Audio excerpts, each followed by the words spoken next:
Mr Dawson. Good morning, my lady. Today's witness is the Right Honourable Nicolair, MSP.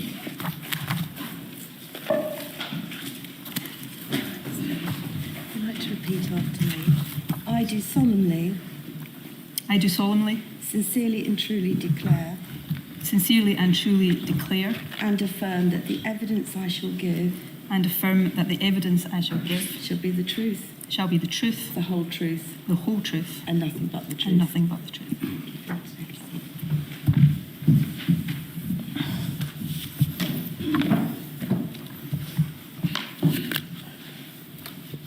You are Nicolair Sturgeon. I am. You've very helpfully provided two statements to this module of the inquiry, as well as a number of other prior statements. The statements you provided to this module are under reference INQ 000339033. This is a statement dated the 6th of November 2023. Is that your statement? It is. Have you signed the statement? I have. Do the contents of the statement remain true and accurate as at today's date? Yes. You also provided a further statement to us under reference INQ 000273980. This was a further statement dated the 16th of November 2023. Is that your further statement? Yes. Have you signed that? Yes. Do the contents of that statement remain true and accurate as at today's date? Yes, I provided some further information to the inquiry last week, which would usefully be read alongside that statement, but yes. Thank you. Some additional documentation rather than changing the text of the statement, I think. Indeed. Thank you. You were the First Minister of Scotland between the 20th of November 2014 and the 28th of March 2023. I was. You held office as First Minister throughout the period from January 2020 to April 2022. I did. That is, of course, the period of time with which this module is primarily concerned. As First Minister during that period, you were head of the Scottish Government and so had overall responsibility for Scotland's pandemic response and for engagement with the UK Government and other devolved administrations. I did. Could I ask you some questions, please, about the way in which you and others within the Scottish Government used informal methods of communication in order to discuss matters connected to the pandemic? In your statement dated the 16th of November, that's INQ 000273980, at paragraph 48, you say, "Throughout the pandemic, I sought to be open, transparent and accountable in respect of all decisions being taken, while acknowledging some of the issues presented by the sheer pace and magnitude of what we were facing in early 2020. I set out in my Module 2A statement the high degree of formality around Scottish Government decision-making. Decisions were informed, shaped and taken mainly through deep dive sessions, gold discussions and cabinet meetings. I feel that the nature of the communication that has emerged from the UK Government has created an impression that we were all communicating in such a way. That was not the case, certainly not as far as communications I was party to are concerned. The culture within the Scottish Government during the period in question was serious, formal, purposeful and collegiate. During the pandemic, I did not make extensive use of informal messaging and certainly did not use it to reach decisions. Is it still your position today that you and the Scottish Government were open, transparent and accountable in your actions, not just in your words, at all times throughout the pandemic response in Scotland? Yes, that is still my position. Openness and transparency with the Scottish public was very important to me from the outset of the pandemic. I communicated to the public on a daily basis for a lengthy period of time. We will not have got every decision right, and we will have made misjudgments, and there will be undoubtedly instances put to me today where, on reflection, I will think that we could have been more transparent than we were. But given the nature of the emergency that we were confronted with, building a relationship of trust with the public was important. And in my view then, and in my view now, that had to be built on a spirit of openness. Openness and transparency are fundamental concepts in the way in which the Scottish Government seeks to represent the people of Scotland, isn't that right? Absolutely. One can see, as we've seen it in a number of documents, more general documents, but also one specifically related to the pandemic response. For example, the National Performance Framework, one sees those concepts repeated, I think, in that document. Is that correct? That is correct. And indeed, in documents which we have looked at, which set out the approach which the Scottish Government wished to take to the way in which it was dealing with the challenges of the pandemic, again, one sees the concepts of openness, transparency, accountability at the very core. Is that correct? Yes. And as far as a very important role that you played was concerned, the public communications strategy, again, these concepts were very much the bedrock, I think, of the way in which you tried to communicate messages, information, decisions to the public in Scotland. That is what I sought to do. You say in the passage we've looked at that you did not use informal communications to reach decisions. What do you mean by that? Informal communications were not in any sense an extensive or a meaningful part of how I conducted government business in any way, but certainly not to reach decisions. And I would say that in relation not just to COVID, but to government generally. The number of individuals with whom I would have any informal communication through, I'm talking here about text messages or WhatsApp, yes, would be very limited. In the case of WhatsApp, probably no more than a handful of people. I was never a member of any WhatsApp groups. Mm-hmm. And I think the two people that I would have had the most extensive communication with would have been my former Chief of Staff, Liz Lloyd, and Humza Yousaf. I believe the Enquiry has some messages between me and those individuals which I hadn't retained, but mm-hmm. They had. And I think they will give a sense of the nature of that communication. The communication of that nature was not used by me for anything other than routine exchanges, logistics, passing on information. The exchanges with the individuals I've referred to will be littered with things like, there's a note coming to you through the system. I'm giving you a heads up about that.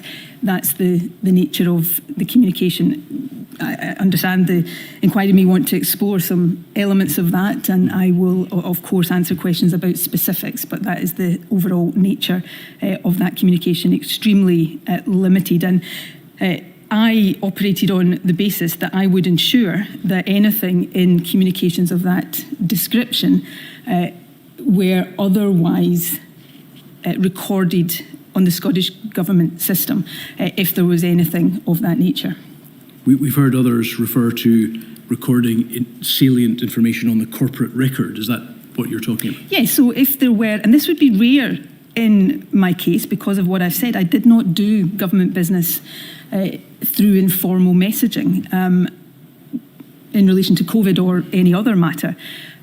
But if there were salient points of substance, I would ask myself, is that recorded in the Scottish Government's record, either because I had put it in or it was referring to something that was already on the record. If somebody was, as I used as an illustration a moment ago, flagging up something that was coming to me through the system. Another example, in my exchanges with Humza Yousaf, he would, for a period when vaccination was such a focus of all of our efforts, he would send me on a daily basis the vaccination uptake figures, which would, within a very short space of time, come to me formally and be published. So I would check whether there was anything that required to be recorded on the Scottish Government system. And I am absolutely firmly of the view that there is nothing, and the Enquiry has seen some of these messages, in any informal messaging that I would have been party to that could not have been seen and understood through the formal systems and indeed through the public communications that I was engaging in on a daily basis, where I went through in great detail, some people perhaps thought too much detail sometimes, the issues that we were confronted with and dealing with on a daily basis. So just to be clear, to reconcile two parts of your evidence there, you said you didn't use these informal messaging systems, but I think you suggested that there would rarely be occasions when you would have to transpose things onto the corporate record, which suggests that you at least rarely use them. Sorry, just to be very clear, I have not said, and I'm not saying today that I never used informal means of communication.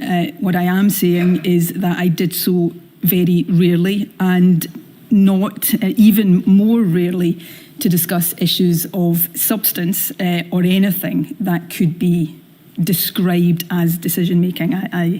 I'm sure we'll come on to the formal ways in which the Scottish Government took decisions later on, but there was a high degree of formality around the decision making of the Scottish Government.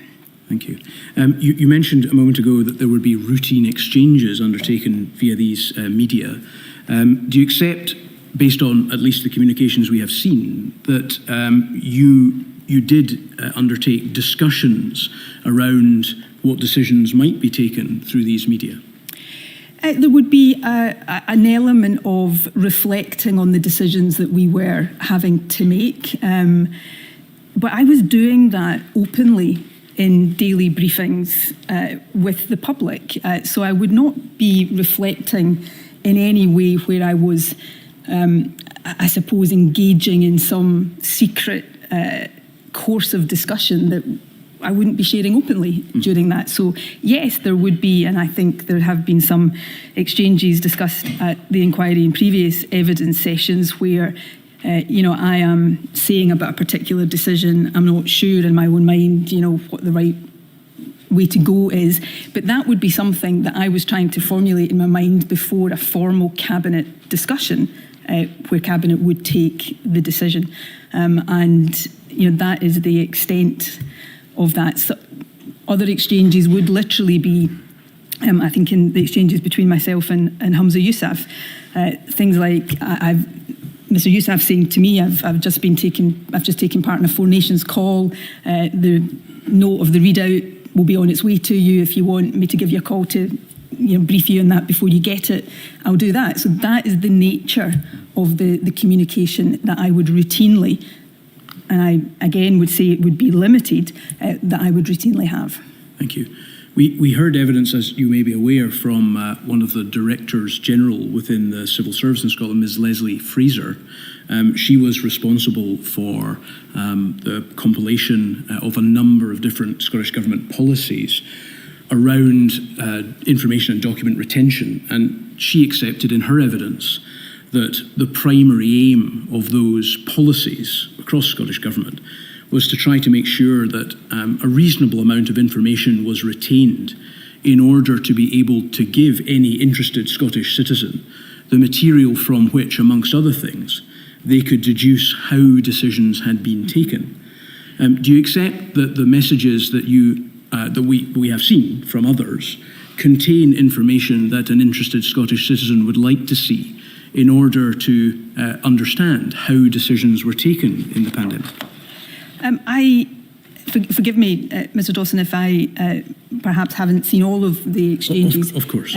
But I am not sure I have seen exchanges that have been discussed at the inquiry where I would accept, and it may be that I'm showing some today where I do have to accept this, but that I would accept that the interested member of the Scottish public couldn't see not just the decisions that were being arrived at in the Scottish Government, but the reasoning and the evidence behind those decisions from the public record. As I've referenced already and is well known, so I won't labour the point, almost every day during the pandemic I would openly share with the public the state of the pandemic, the difficult choices that was posing for the government, what we were considering in reaching these decisions, what it meant for what we were asking the public to do. So there was a very open form of communication, and I'm not sure I have seen anything that I would say the Scottish public just wouldn't have had any idea that we were talking about that or considering that. It might be a matter for the Scottish public to judge, based course, on all of the information that was relevant to these matters, whether they felt that they had seen all of the information that they needed to be able to draw conclusions about the appropriateness, timeliness of your decisions. Of course, let me be absolutely clear, I accept that, and of course it's for the inquiry to judge whether that is the case. Simply sharing my views. But again, and I repeat this because I do think it is significant and material. The means of communication, the method and the frequency of communication that the Scottish Government was engaging in meant that on a daily basis, it was almost an open conversation with the public, which we thought was important to encourage compliance with what the public were being asked to do. So, these are public statements, and the question and answers after it would go through not just the decisions we'd arrived at, but we would go through the considerations, the balances we were trying to strike, the pretty invidious nature of some of the choices that we were all being faced with then.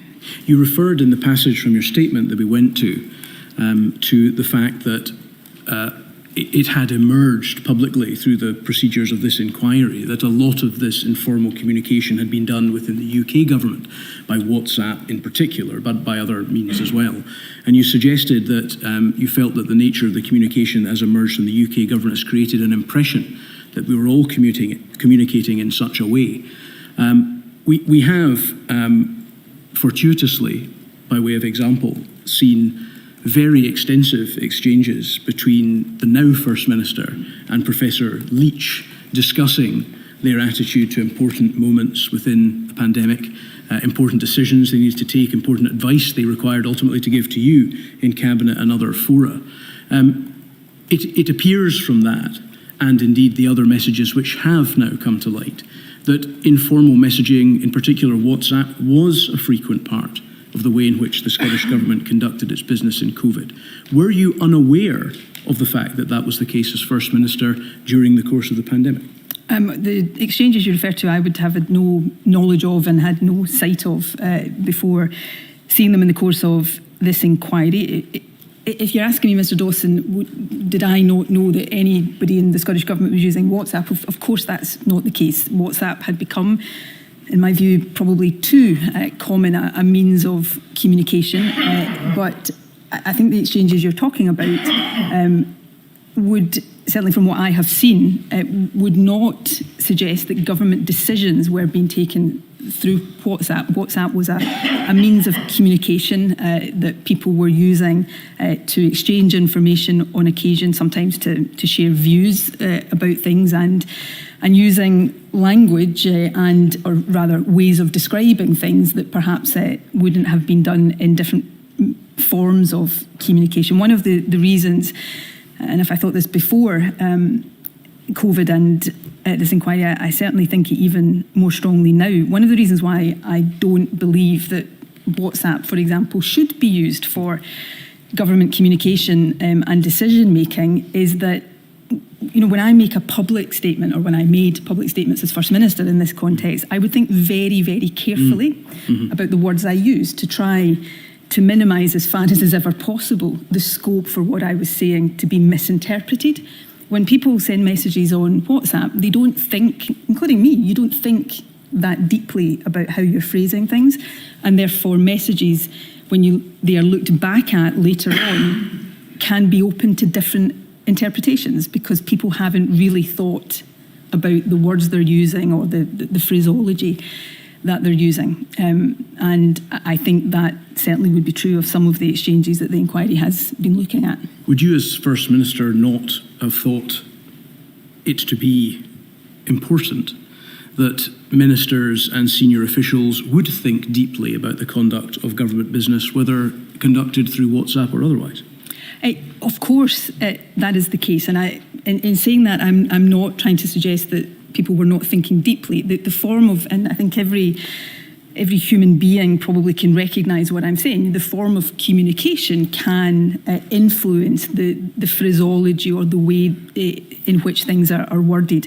And informal communication, I think, lends itself to very short, sharp exchanges that would be very different if you were making a speech or putting something in a formal paper for decision making. Can I say very clearly, when I was First Minister, I would not have expected any of my ministers or any of my officials to have been conducting substantive government discussions, and certainly not taking government decisions through WhatsApp or other informal means of messaging. Thank you for that. On the 27th of May of 2020, as we covered with Mr Swinney yesterday, in the Scottish Parliament, in response to a question about whether you would order a public inquiry into the COVID-19 outbreak in care homes in Scotland, you replied as follows: "Of course there will be a public inquiry into this whole crisis and every aspect of this crisis, and that will undoubtedly include what happened in care homes." So at that stage, you knew that there would be a public inquiry in the future into the Scottish Government's response to the pandemic generally? I always assumed there would be a public inquiry. In fact, of course, as we know, you effectively had the power to order. Indeed, and you did. As it turned out in Scotland, we have more than one inquiry, so yes, I did. Yes. Mm-hmm. On the 3rd of August 2021, Leslie Fraser, who I mentioned a moment ago, and another civil servant whom you'll know, Mr Kenneth Thompson, sent a do not destroy email to Scottish Government officials with the subject COVID-19 Independent Inquiry Record Retention, explaining the importance of retaining relevant material to the work of the inquiry. Do you recall receiving that email? I do not, as far as I am aware, I did not receive that. You recall, I would imagine in a general sense, that such a notification was sent out? I would say that I don't think I would have required to see that to know that matters that were relevant to matters of substance, salient, relevant to the inquiry should be retained, and that I had a duty, as all ministers and officials would have had a duty, to ensure that anything that they were exchanging in informal messaging, if they were not retaining those messages in line with the policies that were in place, then there would be a clear record of anything on the Scottish Government systems. You said on the 24th of August 2021 at a COVID media briefing given by you that the Scottish Government had started the process of setting up the Scottish COVID inquiry, which we mentioned a moment ago. You stated, "I believe that a full public inquiry has a very important role to play, both in scrutinising the decisions we took and indeed continue to take in the course of the pandemic, and also in identifying and learning lessons for the future." Do you agree that in order to scrutinise decisions and learn lessons, a public inquiry would need to see not just the decisions themselves, but the discussions that led to the decisions being made or not made, including discussion of information and advice? Yes, I do agree with that. And what I would add to that, and let me say this is obviously a matter for the inquiry to judge, in terms of any informal communications I had, which, as I have already said, were limited, both in terms of the number of people and the extent of the communication. There would be nothing in those communications that was not available to either the inquiry or the public through the record of the Scottish Government, or indeed in the very detailed public statements that were being made every day. I want to assure the inquiry of that I take and took very seriously the duty that was on the shoulders of me as First Minister and of the Scottish Government collectively to make sure that this inquiry and the corresponding Scottish inquiry would have at its disposal all of the evidence and material that would allow it to assess the decisions and the underpinning reasoning and evidence for those decisions. Over the course of the pandemic, and forgive me if I'm getting ahead of your line of questioning, we will no doubt talk about cabinet papers and minutes. Over the course of the pandemic, I think there would have been in the region of 100 cabinet meetings. For each of those, there would be detailed papers, detailed minutes that would not just record the decisions that cabinet reached, but that would look at the different options we assessed and discussed, that would narrate the evidence and the reasoning behind the decisions we arrived at, and in cabinet minutes would also have lengthy and comprehensive summaries of the points made in the discussion around the cabinet table. Now, obviously that is not all that the inquiry has at its disposal, but if it was all that this inquiry had, that would be a comprehensive and very detailed account of every decision that the Scottish Government took in the course of the pandemic. As at May, at least, I think you've indicated already, you were fully cognizant of the fact that there would be a public inquiry, yes? Yes. And in August 2021, you announced that there would be one. Yes. You knew at the time when you made the statement announcing the Scottish COVID inquiry that material which you had used to exchange messages, informal communications, would assist in the very important aims of the inquiry, scrutinising the decisions that you took. Yes. And you knew at that point that those messages had been destroyed. I knew, yes, that I had operated in line with a policy that I had operated in line with, and advice that I had had from the outset of my time as a minister to ensure that conversations with others in government with any impact or relationship to government business shouldn't be kept on a phone that could be lost or stolen, but properly recorded. And I was very cognisant of, and had been from the start of the pandemic, so not just at the points in time that you are referring to, from the start of the pandemic, of my duty to ensure that anything of salience, relevance, substance to the decision making of the government would be properly recorded through the Scottish Government record. Thank you. You were asked a question by a journalist from Channel 4 where he asked you at that very press conference in August 2021, Scottish Government has a patchy record of disclosing evidence when asked to do so.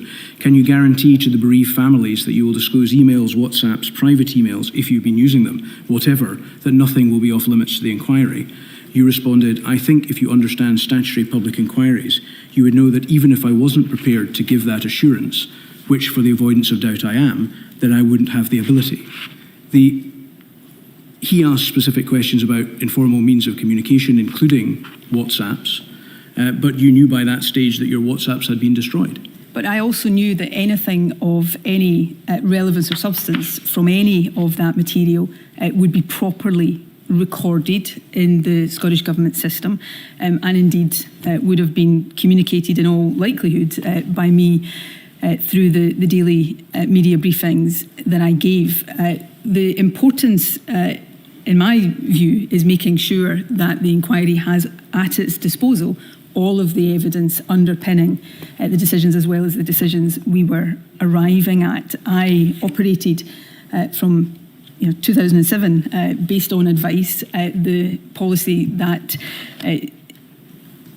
messages, business relating to government should not be kept on a phone that could be lost or stolen and insecure in that way, but properly recorded through the system. I would want to, again, underline that in my case, that communication was extremely limited, and I do not, would not relate to matters of substantive government decision making.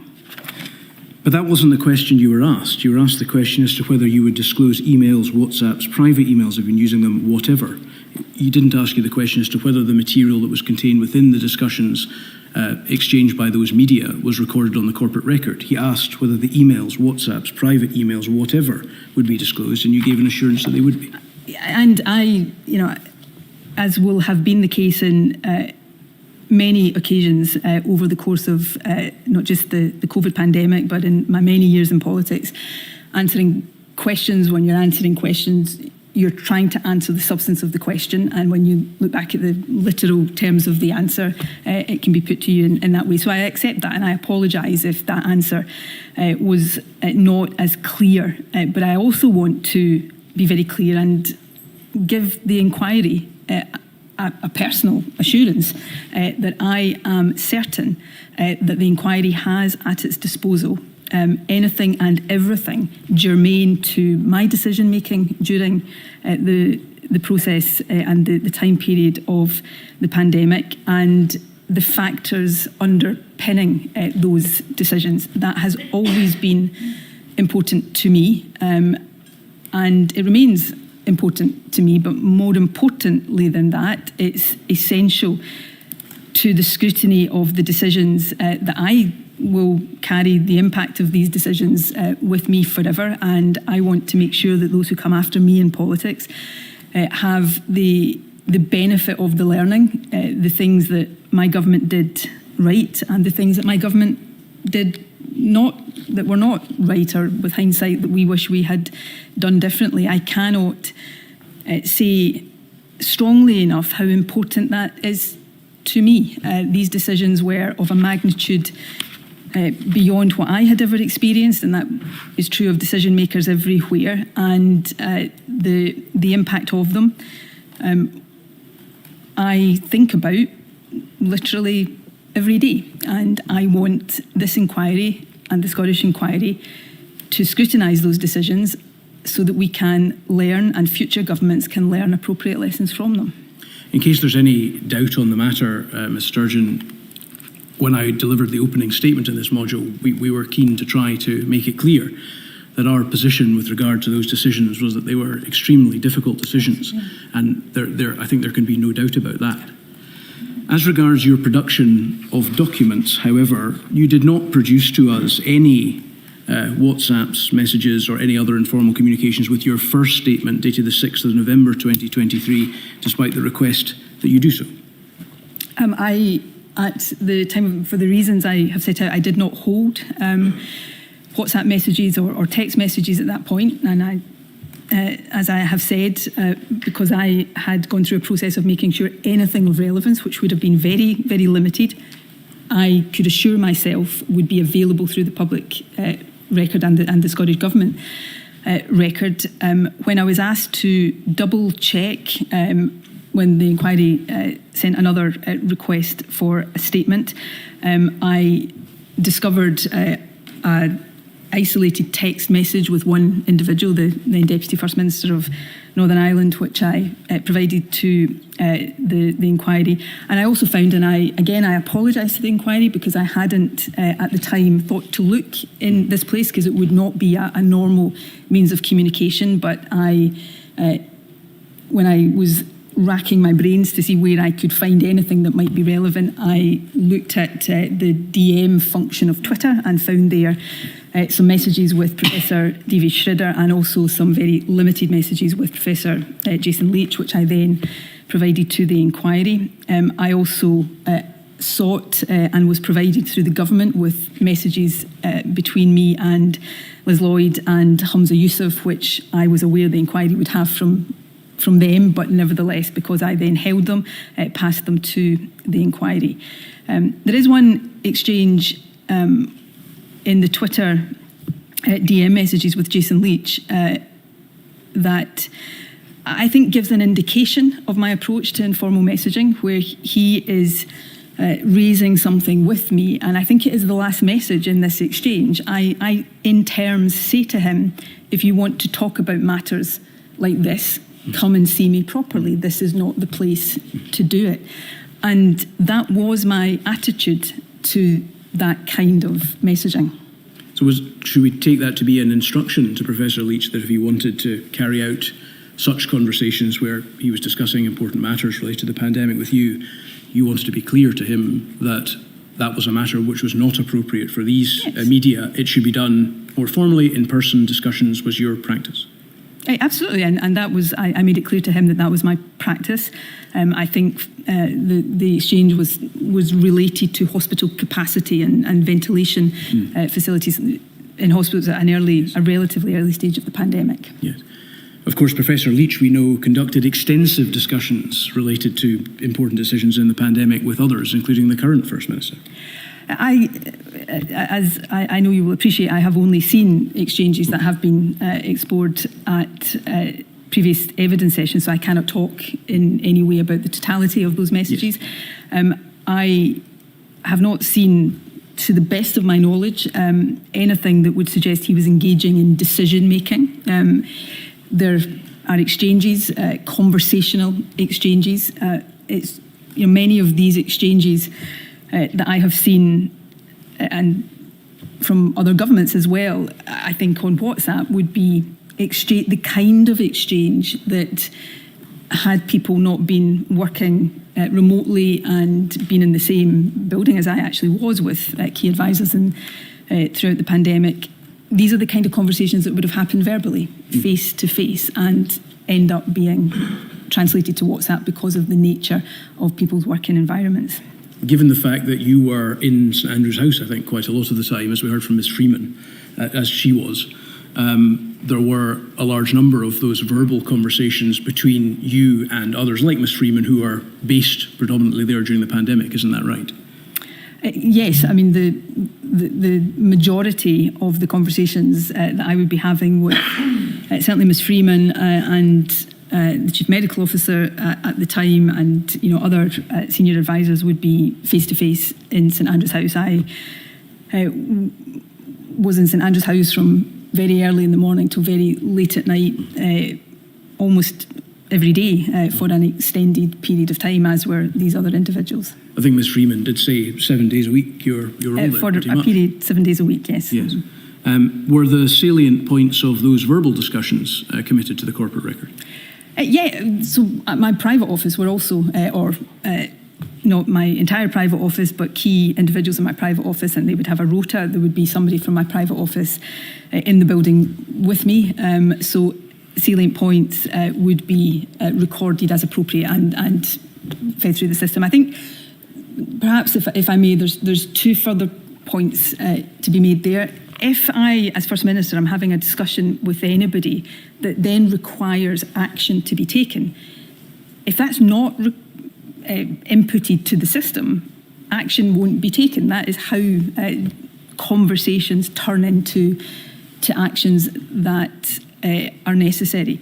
The second point is just to reflect, particularly in the very early stages of the pandemic and in the early stages of, certainly through March and into April 2020, there was a frenetic pace of decision making, and we were taking decisions at very short notice. The situation was changing several times a day, and we were all working at pace. I would have conversations in the morning that by the afternoon the situation had changed, and so the nature of those conversations would be different. And I think it's 3-4 years on, it is difficult sometimes to appreciate just how frenetic the pace of activity was at that time. The fact that you're working at pace, though, doesn't alter the obligation to make sure that salient points of conversations and messaging are on the corporate record. Oh no, absolutely. But for example, I remember on the 23rd of March 2020, the day that we entered what became known as lockdown, having conversations because the advice that was coming at that point was that we required very strict measures to suppress the virus at that stage. The measures that had been introduced previously weren't bringing the R number down sufficiently. I remember having conversations with Ms Freeman, the Chief Medical Officer at the time. We then, of course, went into COBRA, and those decisions were formalised through the COBRA meeting, and they'd be recorded that way. So I suppose what I'm saying is the ways in which these conversations would become decisions and then be recorded was perhaps different in the environment we were in at that point than would be the case in normal times and normal government business. Whereas with these verbal conversations, it wouldn't be possible for us to work out whether the salient points of those had been transcribed to the corporate record, because although we might have the corporate record, we don't know what the conversations were. In contradistinction, we do now have some messages, so we could compare the corporate record to those messages and work out for ourselves whether the salient points had been transcribed. I am absolutely sure that you would be able to take messages and go to the corporate record, go to the public statements that were made at the time and see all of that reflected. It may not be the case that in every instance you will see, conversation between on this date and the reference on the corporate record tying those up, absolutely. But I am absolutely certain that the salient points that we were discussing then would be reflected on the corporate and indeed on the public record. These were, by their very nature, these were decisions that could not be kept secret, even if we had wanted to, which we didn't, because these were decisions that were asking the public to do things, or more regularly not to do things, that had to be communicated. They were also decisions that had very significant impacts for the private sector, for the public sector, for society as a whole. They had to be recorded in a way that they could be actioned and communicated clearly, quickly and effectively. That may apply to the decisions themselves, that they couldn't be kept secret because also ultimately the public found out about them, the restrictions and everything. However, the discussions relating to the decisions and how they had been reached could, it would appear, be kept secret. Well, I would like to give an assurance to the inquiry that contrary to there being any desire on the part of me or my government to keep things secret, I would suggest that the opposite was the case during the pandemic. We went to great lengths to communicate not just the decisions. I took a view very early on in the pandemic, it's for others to judge whether it was right or wrong, that if we were to achieve a level of compliance with the restrictions that we were placing the country under, then it was important that the public didn't just know what we were asking them to do, but why we were asking them to do it, and what the reasoning was that had taken us to those decisions. And that's what I sought to do, sometimes effectively, perhaps sometimes not so effectively, on a daily basis. So we were not having discussions that weren't then being communicated to the public openly. In the nature of not just government, but life generally, it is not possible to record, and I'm not even sure it's desirable to good governance, if I may say that, to record every single word that is uttered in a conversation in government. There needs to be, in government, and I think this is in the interest of good governance, the ability for ministers with each other or ministers with advisors to have an open, thinking out loud discussion before getting to the point of a proposal, let alone a decision.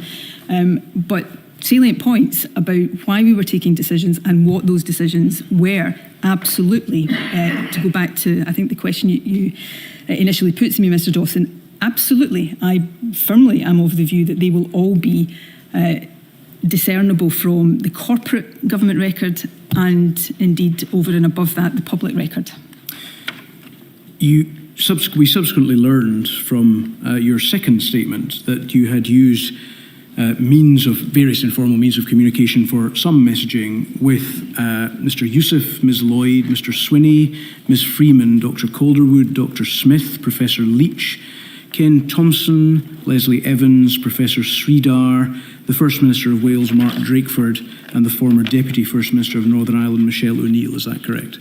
Yes. You produced no messages with any of these individuals with your first statement. Is that correct? Yes, but as I also say in the statement, those messages would have been extremely limited. If I take John Swinney, for example, it has never been our practice, not just during the pandemic, but generally to text. I don't think I've ever WhatsApped John Swinney, and certainly if I have, it would be the exception. But text messages would be very occasional, and the nature of the text messages that I would have with John Swinney would be, are you free to speak? Or can I pop in to see you? It's just never been in the nature of it. With some of the others, Catherine Calderwood was one of those who was in St Andrew's House with me. The number of people in the Scottish Government, however many thousands of people work in the Scottish Government that I hold a mobile phone number for, is extremely limited. It was not my method of communication with Mark Drakeford and Michelle O'Neill. These are discussions with other government leaders that would have been recorded through the normal systems. So I, again, want to be very clear that it was not my practice to not just not take decisions through informal messaging, but have substantial or lengthy or detailed discussions about government decisions through these means. It's not my style, it's not my practice, it's never been my practice, not least because I don't think it is a good or effective or helpful way of reaching decisions, not just taking decisions, but it's not a helpful process in reaching decisions either. WhatsApp messages between yourself and Mr. Youssef and Ms. Lloyd were produced by you with your second statement. Where did you get them? They were provided to me through the Scottish Government. You obviously didn't have those on your own devices because you deleted them, hadn't you? I didn't retain them in line with the procedure I've already talked about. Are you creating a distinction between deletion and not retain? No. You had deleted them, had you not? I think deletion, I think, forgive me, I think sounds as if it was a sort of, not bothering to check whether any information was being retained. I was very thorough, and not just in the pandemic, but in all my work in government, to ensure that things were appropriately recorded, but in line with the advice I'd always been given since my first day in government probably was not to retain conversations like that on a phone that could be lost or stolen and therefore not secure. But did you delete them? Yes. And as far as the other messages are concerned that you couldn't produce yourself between you and all these others, you deleted all of those as well? In the manner that and after the process that I have set out, yes. You also produced some direct Twitter messages that you've already mentioned with Professor Leach and Professor Sridhar. Professor Sridhar also produced those messages to us, although slightly later than you, at the beginning of December. Did you have any discussions with her about the production of those messages? I think I let her know that I'd found messages and would be providing them to the inquiry. So there was contact between you and her related to the messages? I simply, as a courtesy, to let her know, yes. Could I have a look, please, at INQ 000287766?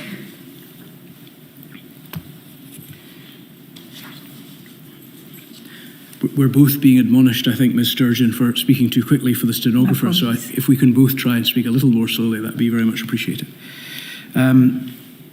These are some extracts from messages between yourself and Ms. Lloyd. I'm starting with the one on the 27th of October 2020, 7:10. So just reading through them, it says, I'm having a bit of a crisis, this is you speaking, I'm having a bit of a crisis of decision-making in hospitality, not helped by the fact I haven't slept. The public health argument says stick with 6 PM/NO alcohol, no alcohol for level 3, but I suspect industry will go mad, and I worry we could derail debate, though I suspect that won't happen, and we could commit to listening and changing if we felt necessary. To which Ms. Lloyd replies, my instinct is 6 PM. That's the same as Central Belt now, but some more places open. They have offered further mitigation, so we work with them on delivering those extra mitigations and review at that point. She then follows up, the only alternative would be 8 PM, but no alcohol. Restaurants would like you for that. To which you say it's the same as non-Central Belt. Places can open, but only for food, non-alcohol. 8 PM would be better. I guess, but not sure we can make much of a public health argument for 8 PM alcohol at level 2 and 8 PM no alcohol at level 3. Ms. Lloyd replies, that's why I would stick with 6 PM, but if you want to compromise, it would be about giving people regulated places to be in the winter rather than unregulated homes. But no alcohol because it changes behaviour. The difference from now would basically be it's colder and it's darker, so people will be less likely to be outside.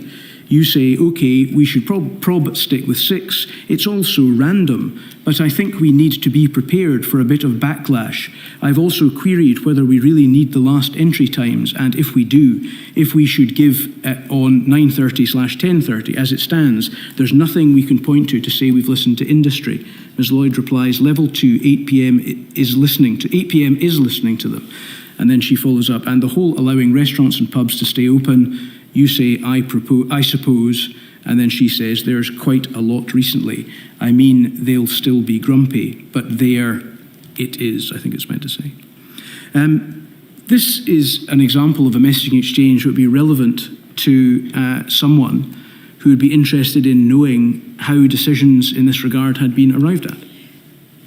Yes, but I in many respects, I think this exchange illustrates the answers I've been giving you for context, and I'll be corrected if I'm wrong, but I think this is 7:20 on the morning of the 27th of October 2020. I think I was on my way to a cabinet meeting. I would be in the car. from Glasgow. These would be decisions that Cabinet was about to arrive at, and I am simply talking about the things that I would then go into Cabinet and we would talk about, and then would be recorded through the Cabinet minutes, and the decisions that we took. I was probably later that day standing on a public platform talking about some of the decisions that we'd faced, the options that we had, and why we had arrived at the decision that we have arrived at. I can't see it right now, there's a reference in there to I have queried. That's a reference, that's something I had obviously fed in as a question to the advisors who would have been preparing the cabinet minute papers.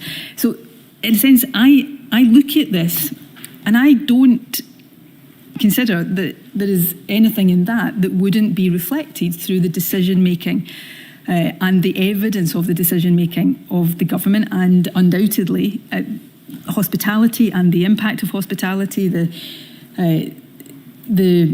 different time limits, that was all very, very much to the fore in public discussion at the time. And I am certain that I would have been talking openly about some of these choices and the fine balances of the very difficult decisions that we were having to take. Will we find on the corporate record or some other public record that your position was we should probably stick with 6? It's all so random.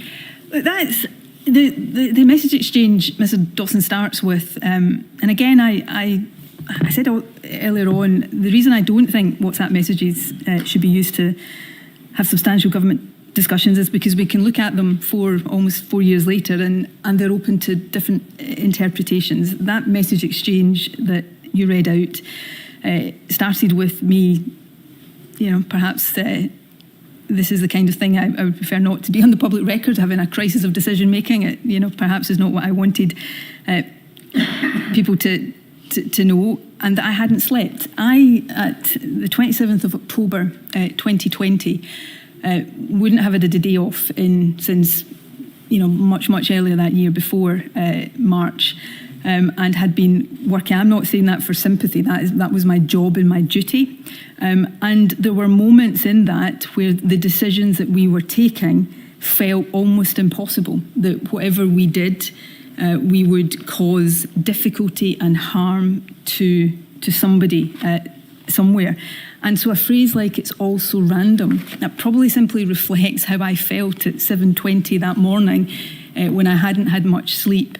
But by the time I got to Cabinet, I'm sure that I would have collected my thoughts and that we then had a proper discussion and reached a decision that was properly recorded with a good and robust process around it. This is a discussion related to an important decision made during the course of the management of the pandemic.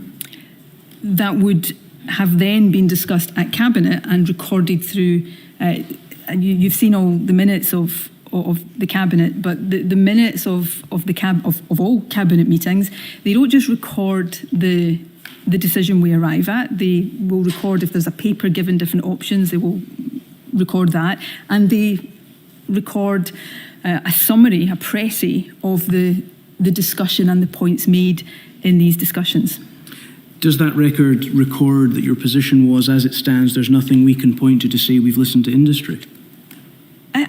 I would so I don't have the Cabinet minute from that date in front of me, but I absolutely am certain that around this point in particular, I will have spoken not just in Cabinet meetings, but publicly about the need to listen to industry, to listen to different groups in Scottish society as we arrived at the decisions. We were trying to take decisions that none of us wanted to be taking, and we were trying to reach those decisions in a way that we thought struck the right balance. I'm sure we'll come on to talk later on about the four harms approach that the Scottish Government took.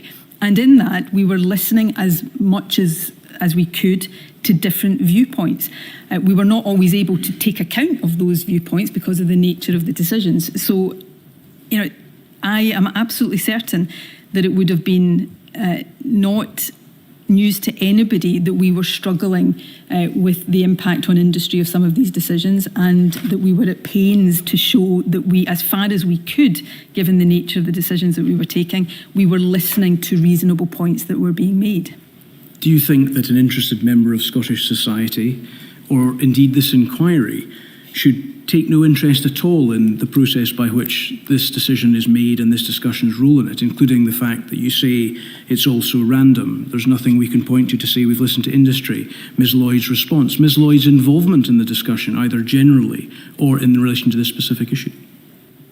Oh, no, I'm not saying the inquiry should have no interest in that. On the contrary, I think the inquiry does have an interest in this, and I think the wider Scottish public would. What I am saying is I do not accept that it would have been unknown to the public at the time that these were the issues we were grappling with. Every day I was taking the public through the different issues that we were grappling with, the balances we were trying to strike, the trade-offs that we were having to make, and the different viewpoints that we were trying as best we could to balance. So, in a sense, this is an example of an exchange that, we look at it now in a WhatsApp, but I don't consider that there is anything in that exchange that would not have been known, that was either on the record and through the Cabinet minutes or in public statements, that these were exactly the kind of issues we were trying to reach considered and balanced judgments on. Thank you. Could I take you to another document, please? This is INQ 000268017. This is another exchange. This is not a group that features you, but it's another piece of evidence that we've seen. And I'd be interested in understanding your reflection on some of the content of the exchange. This is in your capacity as the former First Minister and First Minister at the time. This is in a WhatsApp group chat called COVID Outbreak Group. These messages were provided to the inquiry by Dr. Jim McMenamin of Public Health Scotland, who did not delete his messages, and not by the Scottish Government or its officials. In the exchange at 27th of August 2020, you'll recognise, no doubt, the individuals involved. Ken Thompson says, just to remind you seriously, this is discoverable under FOI. Know where the clear chat button is, to which Nicola Steadman replied, yes, absolutely. Jason Leach points out DG level input there. Mr. Thompson says, plausible deniability are my middle names. Now clear it again. Jason Leach says, done. Nicola Steadman, me too, and someone called Donna Bell and me. Were you aware in your capacity as First Minister that these sort of exchanges took place, and that a senior member of the civil service considered plausible deniability to be his middle name?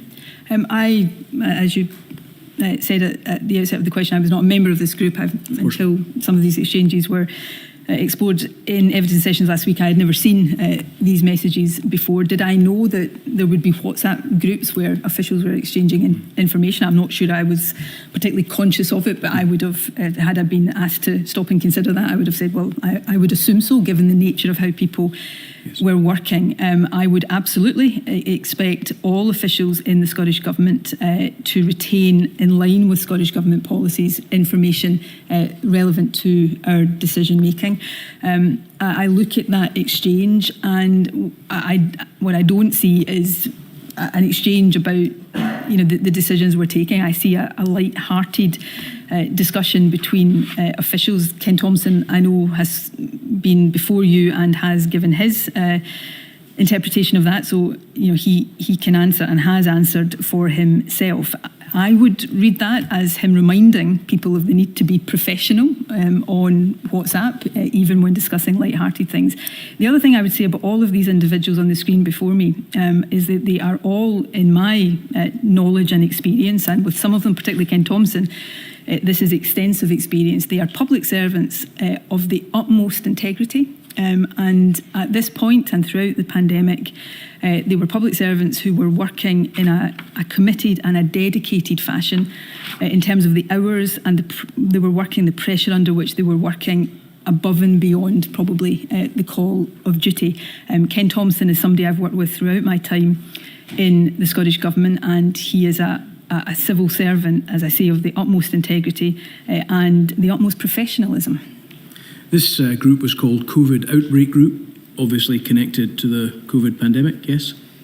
If that is what you're telling me, yes. One assumes, yes, that is the name of it. One assumes, therefore, it's to do with COVID Outbreak Group, to do with COVID, and therefore relevant to the pandemic. What Mr. Thompson does here is that, despite recognising that material in this chat is discoverable under freedom of information legislation, is to tell other individuals in the group that they should clear it or delete it. Is that not correct? That is what is in front of me, yes. Could I just go a little bit further down, please? I'm just tracing the messages down to 1617, so very shortly after the exchange that we've had. At 1617, so this is just a couple of minutes after. Further down, you can see in the background other what happens in between. There is something which Jason Leach says at 1617, which is redacted, and then Ken Thompson says the information you requested is not held centrally. Is that a phrase you recognise? Of course it is, yes. Is that a phrase which often appears in freedom of information requests when documentation is requested from the Scottish Government? Yes. Is it a phrase which indicates, as a result of a request, the Scottish Government is not in a position to be able to provide the information it might otherwise because it doesn't actually hold the information in its central repository? Yes. Does it look to you that this is Ken Thompson suggesting that that response is an excuse often trotted out by the Scottish Government in response to freedom of information requests? I absolutely accept that as an interpretation that can be put on it. These are not my words. Of course. This is not an exchange I'm involved in, so there is a limit to how far I can go in trying to interpret what he meant by that. In looking at the exchange, my interpretation of it, which may or may not be correct, is that he is reminding the others on the in the chat that the kind of things they are talking about, they probably shouldn't be on a chat like this. You know, somebody says, I was a nippy teenager in 1986, for example. That's the nature of that.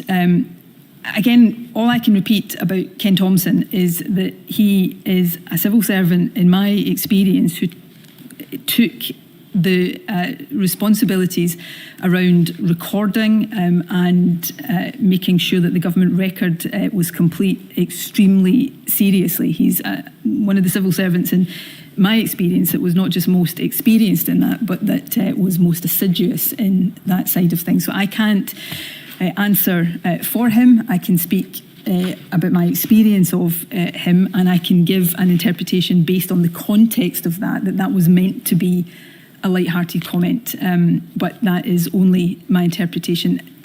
Forgive me, the other thing I would say, like many people, given, and I can reflect back to this time, our discussions in government were very serious. There are times when they were extremely sombre. There were days when they were very, very dark, given the nature of what we were dealing with. And because the public as a whole were going through unimaginable trauma at the time, many of them still living with that trauma, reading now light-hearted exchanges, I think, can be very difficult because it gives an impression that people were not taking the situation seriously. That could not be further from the truth. I think what you have there are public servants who were working incredibly hard to take the best decisions, to support ministers to take the best decisions to keep people safe, who were, perhaps, as is human nature, occasionally engaging in light-hearted comment to try to probably get themselves through the day.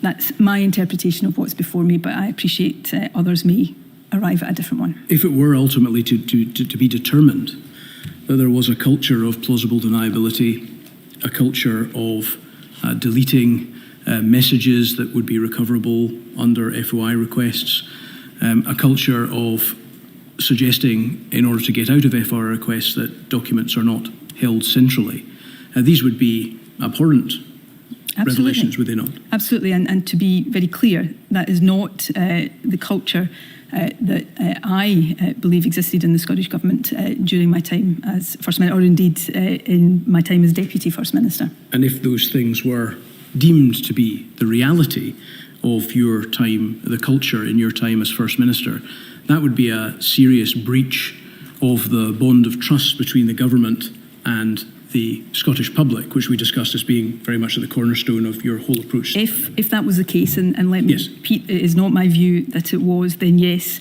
what you're putting to me would be true.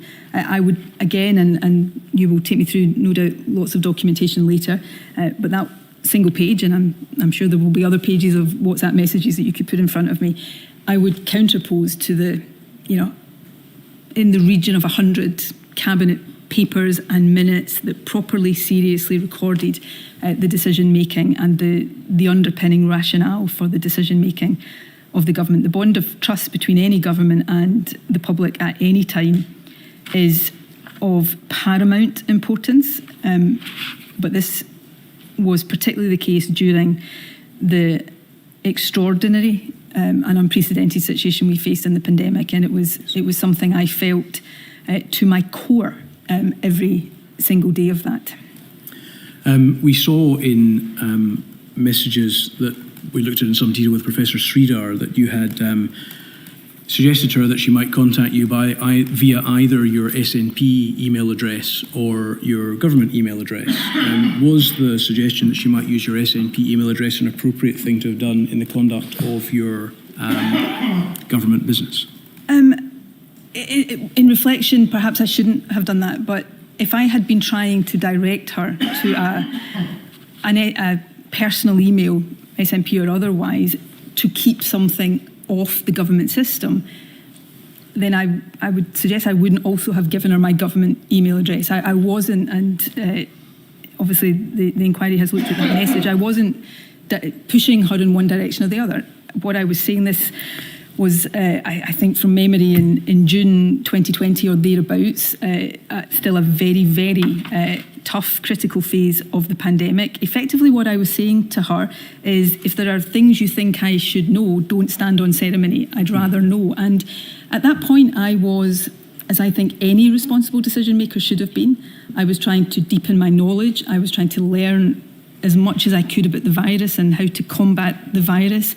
I was desperate to understand different perspectives. I was desperate to understand as much as I could from the experiences and the responses of other countries. Now, let me be very clear, the bulk of that was coming to me through Scottish Government advisors, but I had a thirst to understand as much as possible, and I simply wanted her. She was somebody who had been appearing in the media a lot. I was periodically asked about views that she had been expressing in the media, and I wanted to have an understanding, a deeper understanding of what they were. But if I'd been in any way trying to direct her to a private email address, I doubt if I would have put my government email address in there as well. And of course, the context of what we were talking about was, I think, a paper that she was sharing with the wider advisory group. At no point did Professor Sridhar send me anything that was, for my eyes only, that wasn't either publicly available information or information that was being shared with the advisory group she was a member of.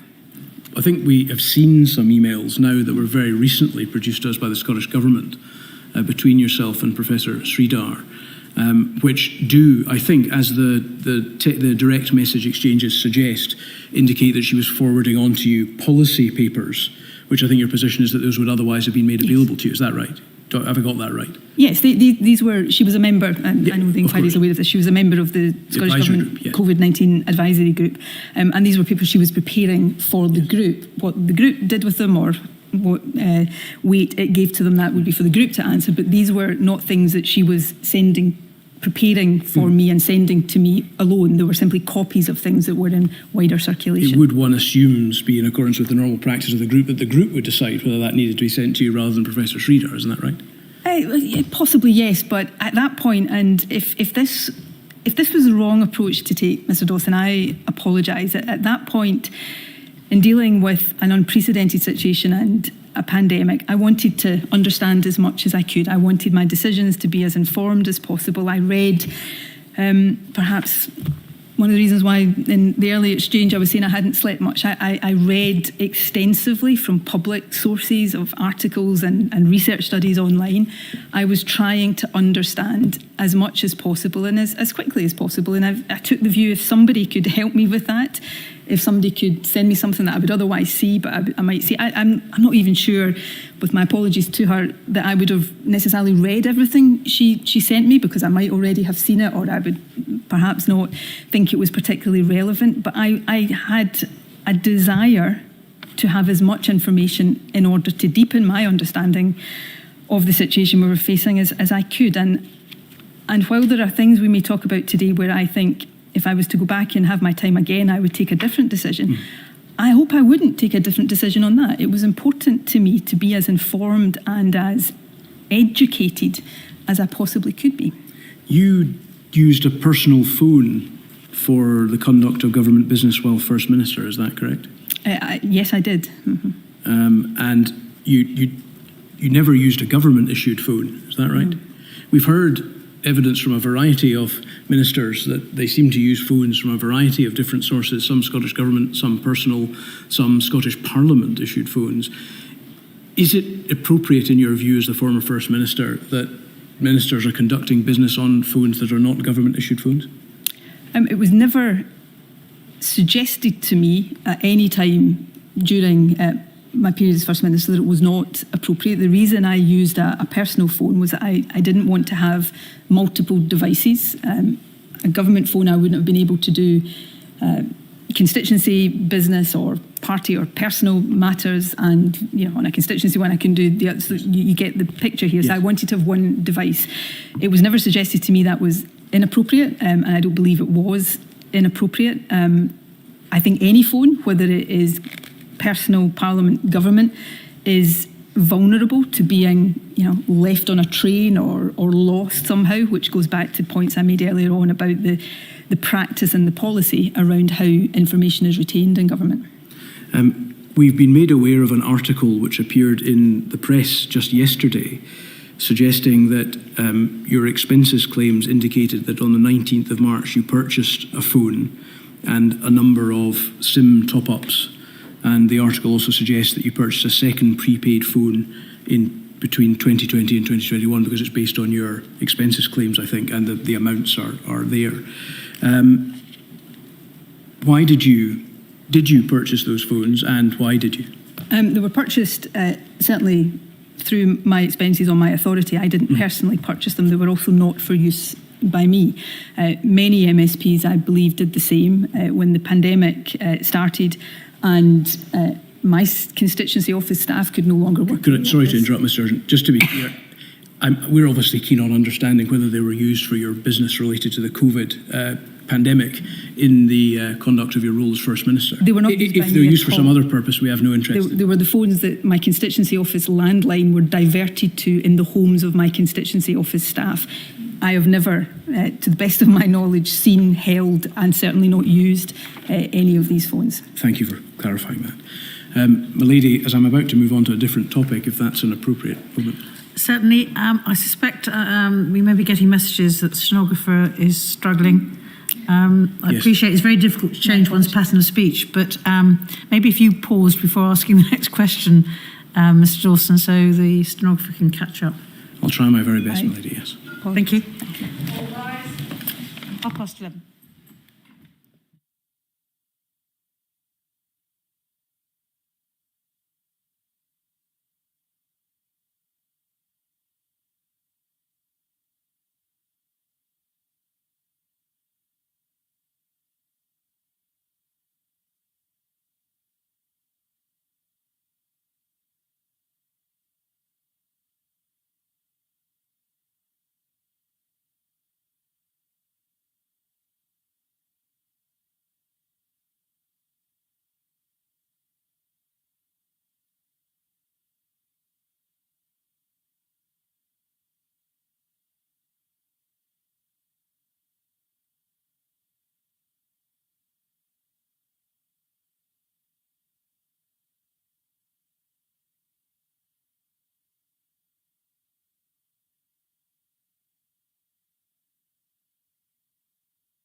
Wilson. Thank you, Lady. Ms Sturgeon, we're moving on to a topic which you have anticipated I wish to ask you some questions about, which is the decision-making processes within Scottish Government during the course of the pandemic.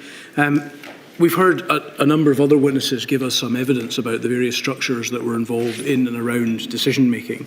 It is the case, is it not, that the Scottish Cabinet is meant to be the main decision-making forum within the Scottish Government? The Scottish Cabinet is the main decision-making forum within the Scottish Government.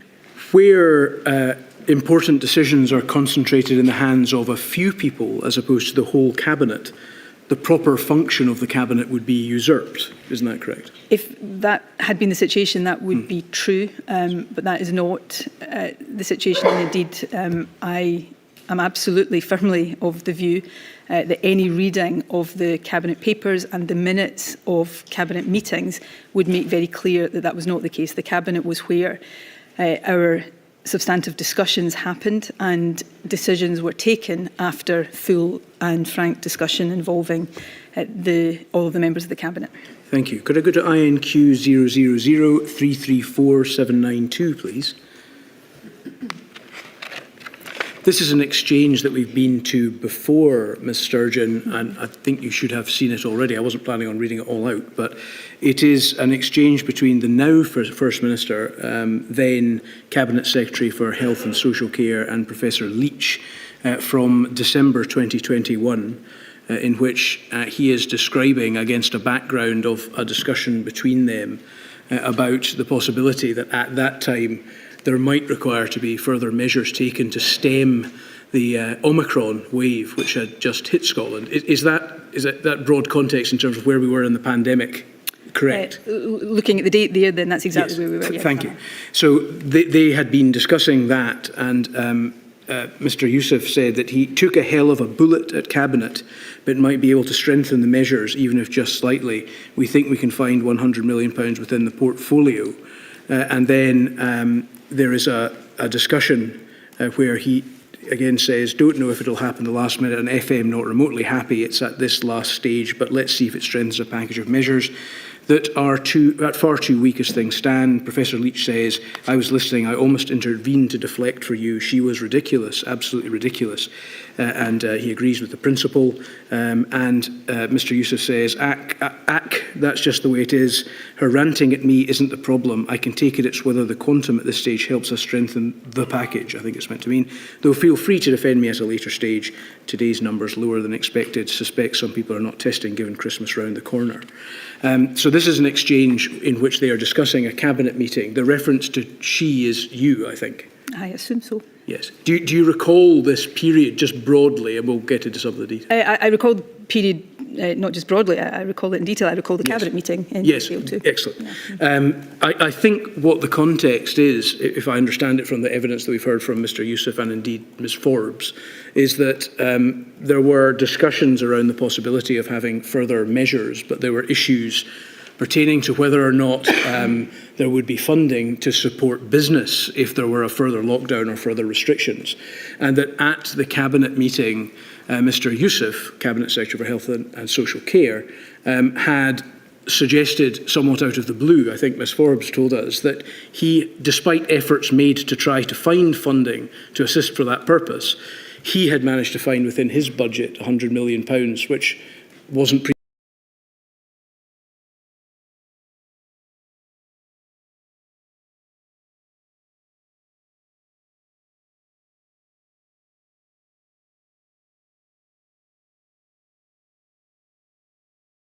previously known about. Is that correct? Please correct me if I've got that wrong.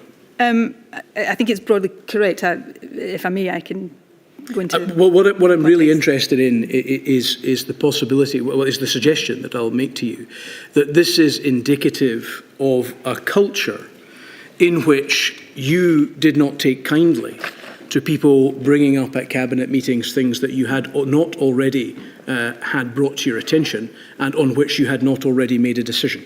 No, that is absolutely not the case. There was no such culture within the government I led. I think, if I may, in order to answer that question properly, Of course. I need to set out Absolutely. the circumstances of that cabinet meeting. I had, in advance of that cabinet meeting, asked Ms Forbes, as the Finance Secretary, to undertake an exercise across government to ascertain, we were finding it difficult with the UK government in the financial discussions at that point, to ascertain if there was money we could redirect, free up, make available from within the Scottish Government budget to give additional support to businesses should we require to impose additional restrictions. Ms Forbes had done that exercise. She had done it rigorously and robustly, and she had reported at Cabinet that the outcome of this, having gone round all of the portfolios, was that there wasn't really any money of any significant scale to have. At which point, Mr Yousaf, and let me say, Mr Yousaf was doing this for the best of intentions, I'm not questioning his motives, said, well, actually, and I'm paraphrasing here, obviously, I can make £100 million available.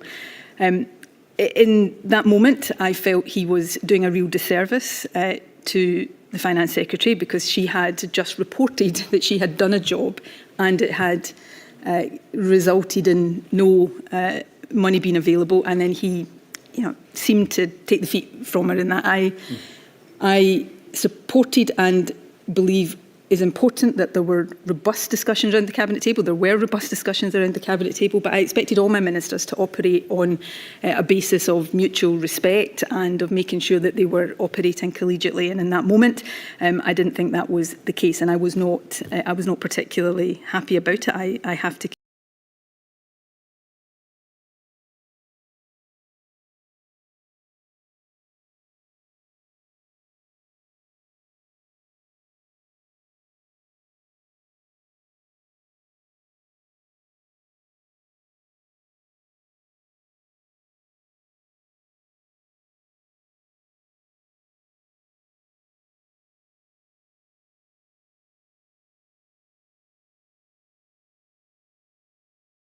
concede that.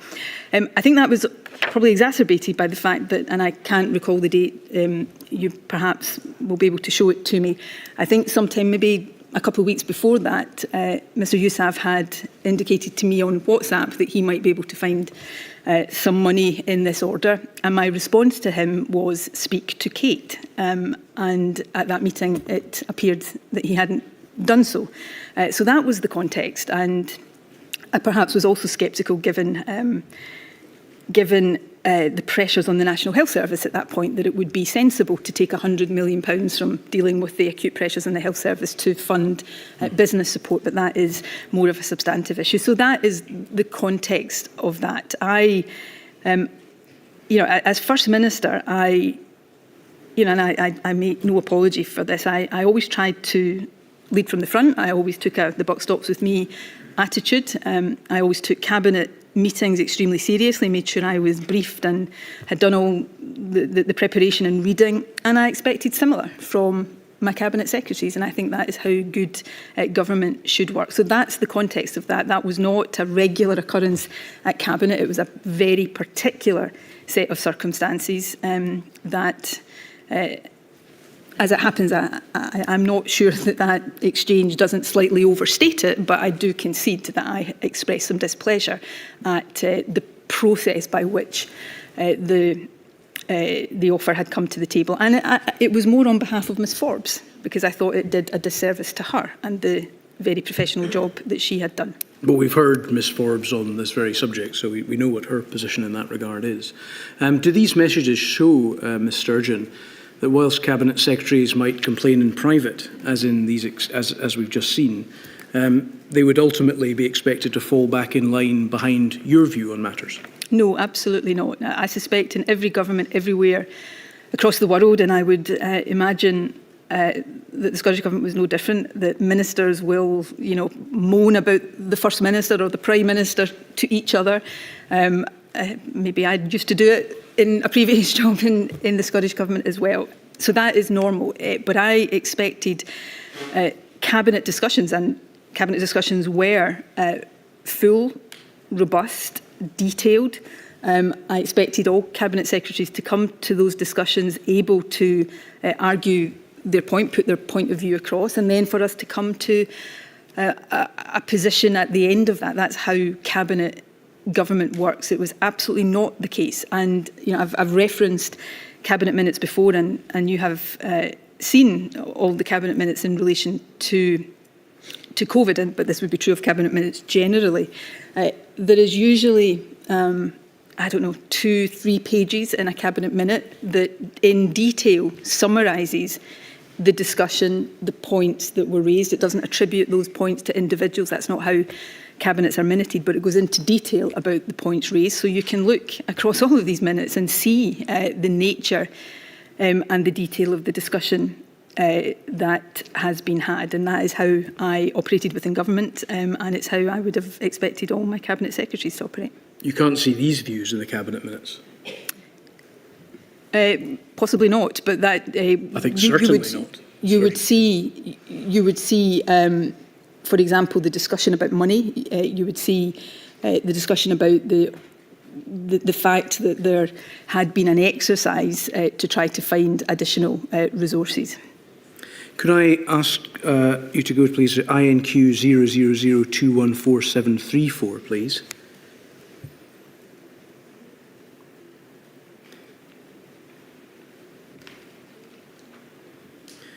Bottom of page 6. If we just go to the first page, please, can we do that? Just to see what it is.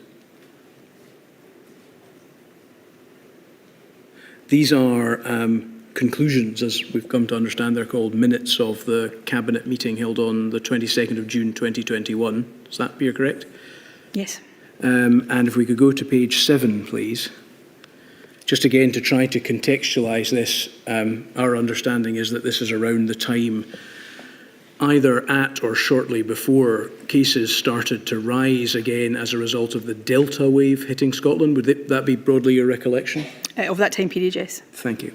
I'm looking at the decisions taken under subparagraph P and Q, maybe over the page.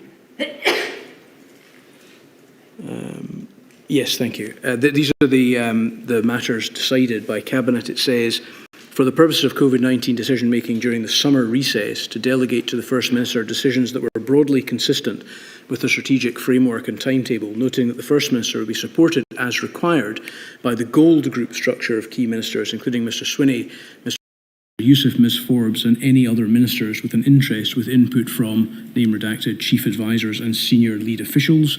And under Q, over the page, in the event that the First Minister and Gold Group were to reach a decision that differed materially from the strategic framework, that Cabinet should be advised through correspondence, and if the First Minister requested it at a meeting of the Cabinet, which she could convene at any time, should circumstances require. Is the reference there to the Gold Group, a group which is sometimes called Gold or Gold Command?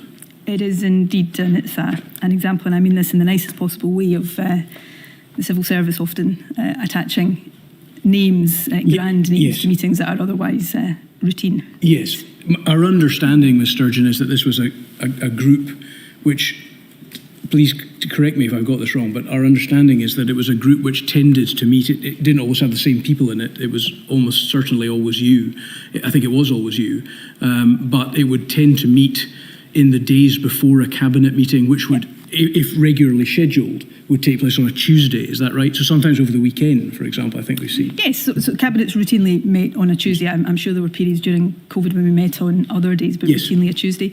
The Gold Group, which was a name I didn't ascribe to it came to be known as that, was initially an opportunity for me and for other ministers as appropriate to interrogate the data, to ask questions of advisors, and before we even got to the point of shaping the proposals that would go to Cabinet for decision, to start to in our own minds firm up the direction we thought we were going in.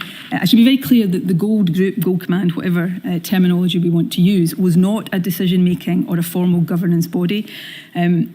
The Gold Group would not have reached a decision, and actually I think the rest of that paragraph makes that quite clear, that had the Gold Group wanted to propose a decision, that would have had to have gone through a proper Cabinet process, and just to be clear, Cabinet correspondence, I think in the UK government as well as the Scottish government, it's not the preferred way of reaching Cabinet decisions, but it is a way in which Cabinet decisions can be reached short of a meeting. I don't think that happened in this case, but so that paragraph there makes very clear that the previous paragraph, which is not before me right now. If we just put the previous one back up, please, thank you.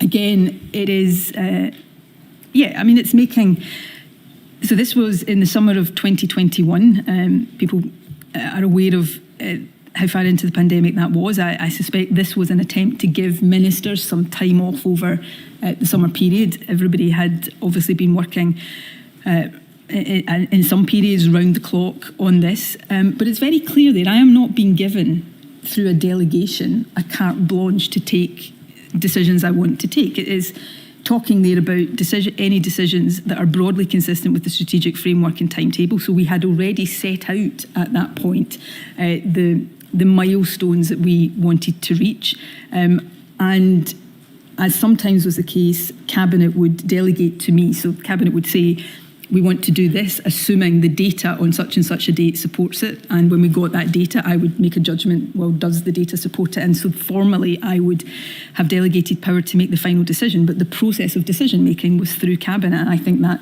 makes that clear. Well, might I suggest to you, Ms Sturgeon, that contrary to your interpretation, this in fact gives you an incredibly wide discretion as to what to be done, what you might wish to do in the management of the pandemic, saying that all you need to do is to make decisions, and it is making decisions, which were broadly consistent with the strategic framework and timetable.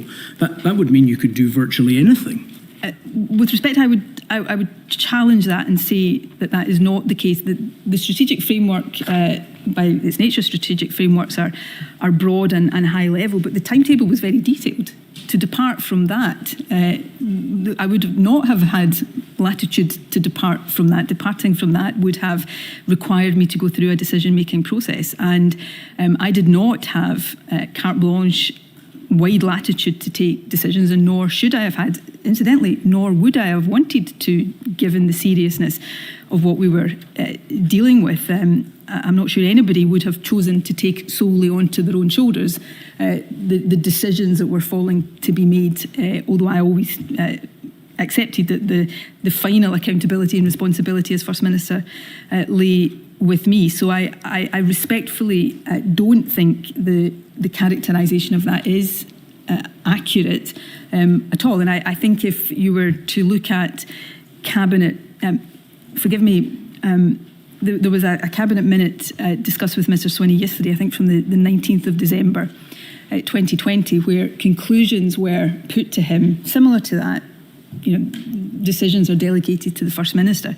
Looking at only those conclusions would have given the impression that has been given now. But when you look at the minute in its entirety, the previous 2 pages of that narrate the Cabinet discussion, make very clear that Cabinet agreed with the decisions that were being proposed, and that there had been a full and comprehensive discussion.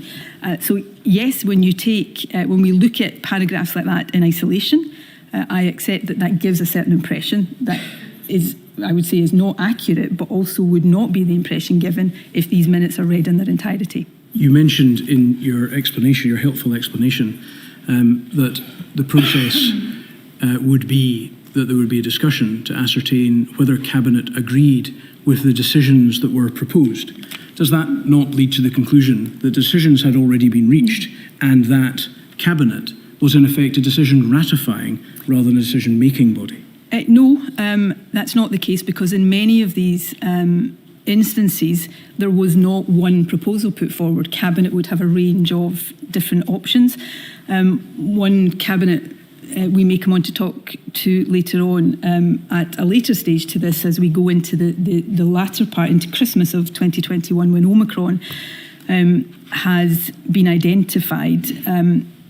That Cabinet has, and I'm using this just as an illustrative example, there will be many others, it has 3 options. Effectively stick with the measures we have in place just now, enhance them in some way or have a circuit breaker. Cabinet has a full discussion and then it reaches a decision. So it was not always the case that Cabinet simply had a proposal put to it that it could take or leave. Cabinet would have a range of options. The exchange that we talked about before the break between Liz Lloyd and I is reflective of that. There were options that Cabinet would have been chewing over and coming to a balanced view of.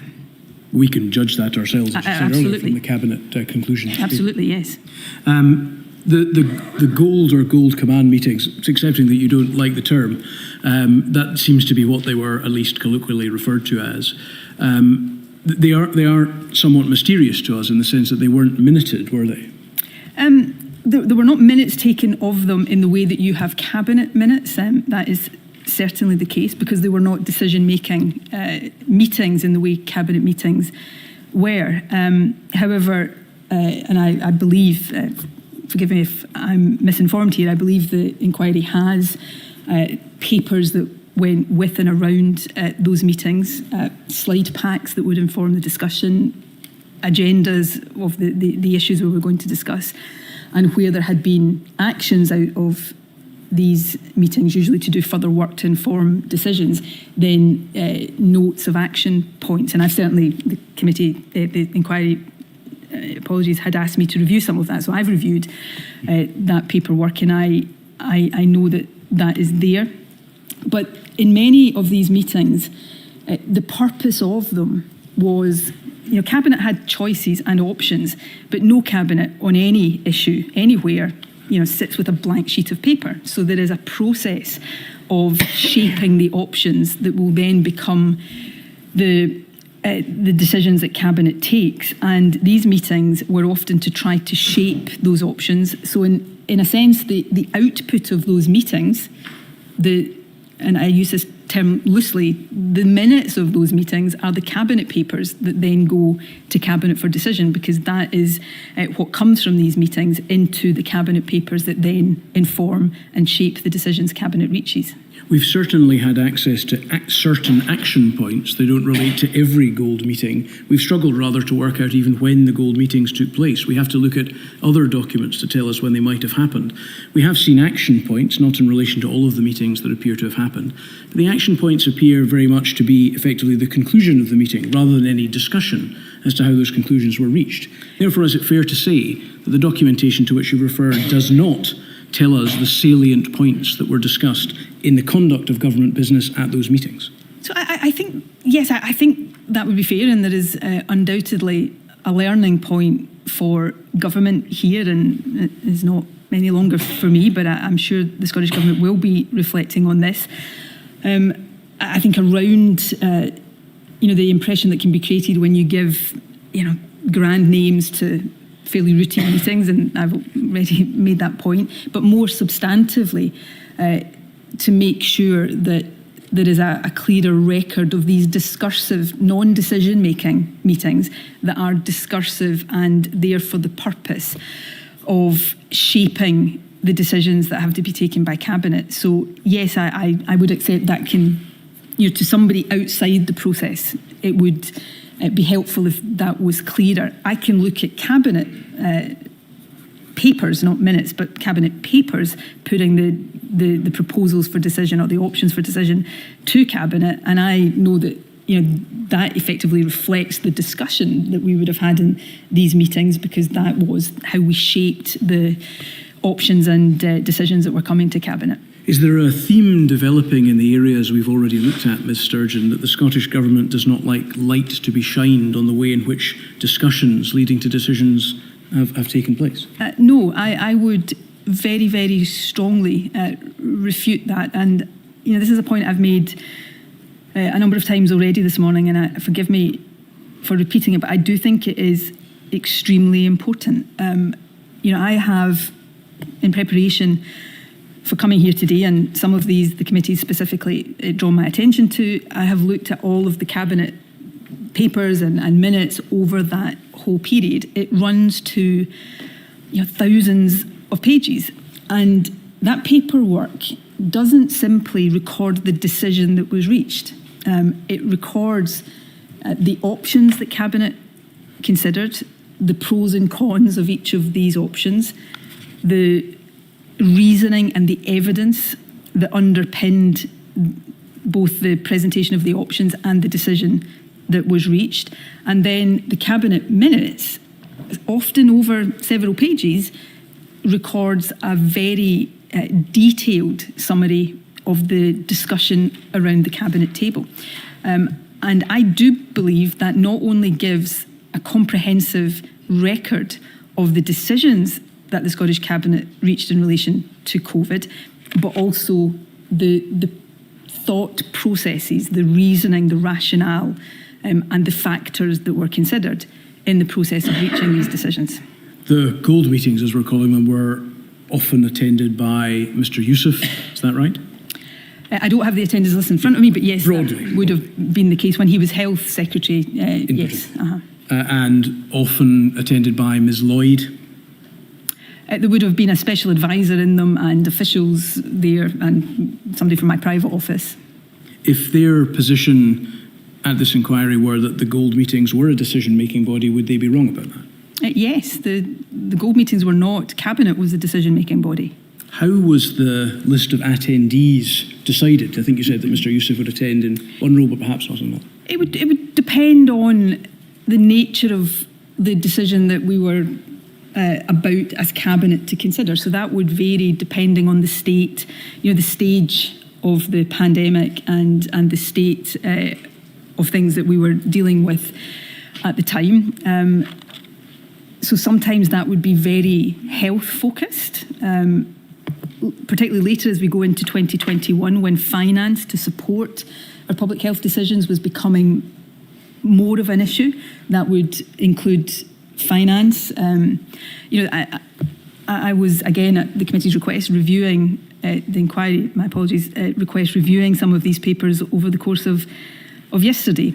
So, for example, at late 2020, there were meetings that Ms. Forbes, as I think she said yesterday, wasn't at, but her office was copied in to the notice of the meeting and the papers. The Economy Secretary, Fiona Hislop at the time, was at these meetings.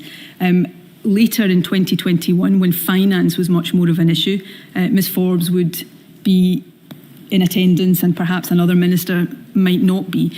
These were discursive opportunities for us to throw around issues. Well, firstly, to look at the state of the pandemic, the data, what we were dealing with, the choices and the decisions that we were having to take, what the implications of those decisions were, what factors we had to take account of in order that all of the proper work could be done to then shape and inform the decisions that Cabinet would take. To be clear about Ms. Forbes' evidence, her position was that she did not attend any meetings in 2020. In fact, she didn't even know of the existence of the Gold Group in 2020.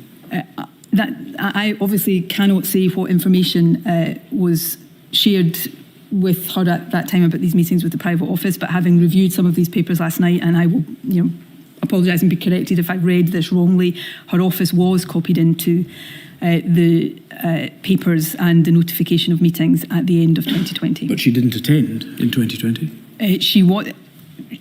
She wasn't in attendance in 2020. I don't think it would be true to say that her office didn't know about these meetings. Had she known, and obviously from her evidence yesterday she didn't know, but had she and had wanted to attend, there would have been nothing to stop her attending. But in those meetings at the end of 2020, I believe that the Economy Secretary was present, because at that point, as we've reflected earlier on, issues around hospitality, the impact and the burden on businesses was one of the issues that we were frequently discussing and reflecting on. These meetings presented discursive opportunities, as you described them, at which Ms. Forbes, the Cabinet Secretary for Finance, did not participate. Is that correct? She did not participate in all of the meetings, no. She didn't participate in any of the meetings in 2020?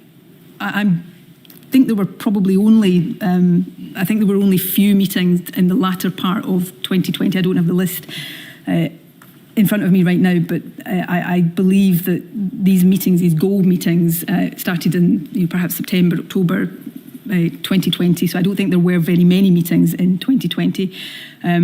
She wouldn't from her evidence yesterday, she wasn't there. She was at meetings in 2021. There was no, this was as I think you're demonstrating in your questioning, it was a reasonably fluid group in order that we had the right people around the table to sort of throw around the issues that we were discussing in order to inform decisions at Cabinet. Of course, Ms Forbes, with all other Cabinet secretaries, would have been at Cabinet when the actual decisions came to be taken, and would have been and did make their views known and contribute fully to those discussions and take part in the decisions.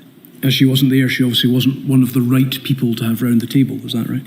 No, that is, well, she was there when we got into 2021 when finance became more of an issue. That is not the basis on which I operated at any time over my period as First Minister, and certainly not during the pandemic. All I was interested in was having around the table the people that we needed to inform the decisions that we were taking. And when those decisions failed to be taken, all of the Cabinet were there.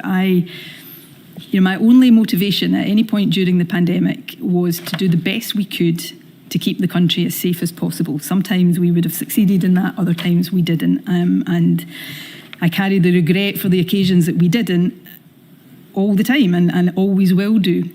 But the motivation was just to try to take the best possible decisions we could. Could we go to INQ 000346141, please? This is some notes taken by Ms Lloyd. You may recognise the handwriting. From the 28th of September 2020. And in these notes, she says, Gold Command, and she refers to, let's find the page. The next page I think I want to look at, if that's okay.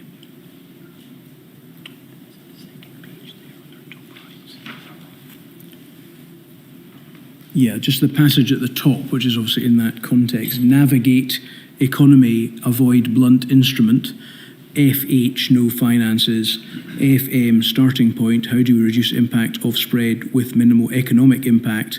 Political tactics, calling for things we can't do to force UK.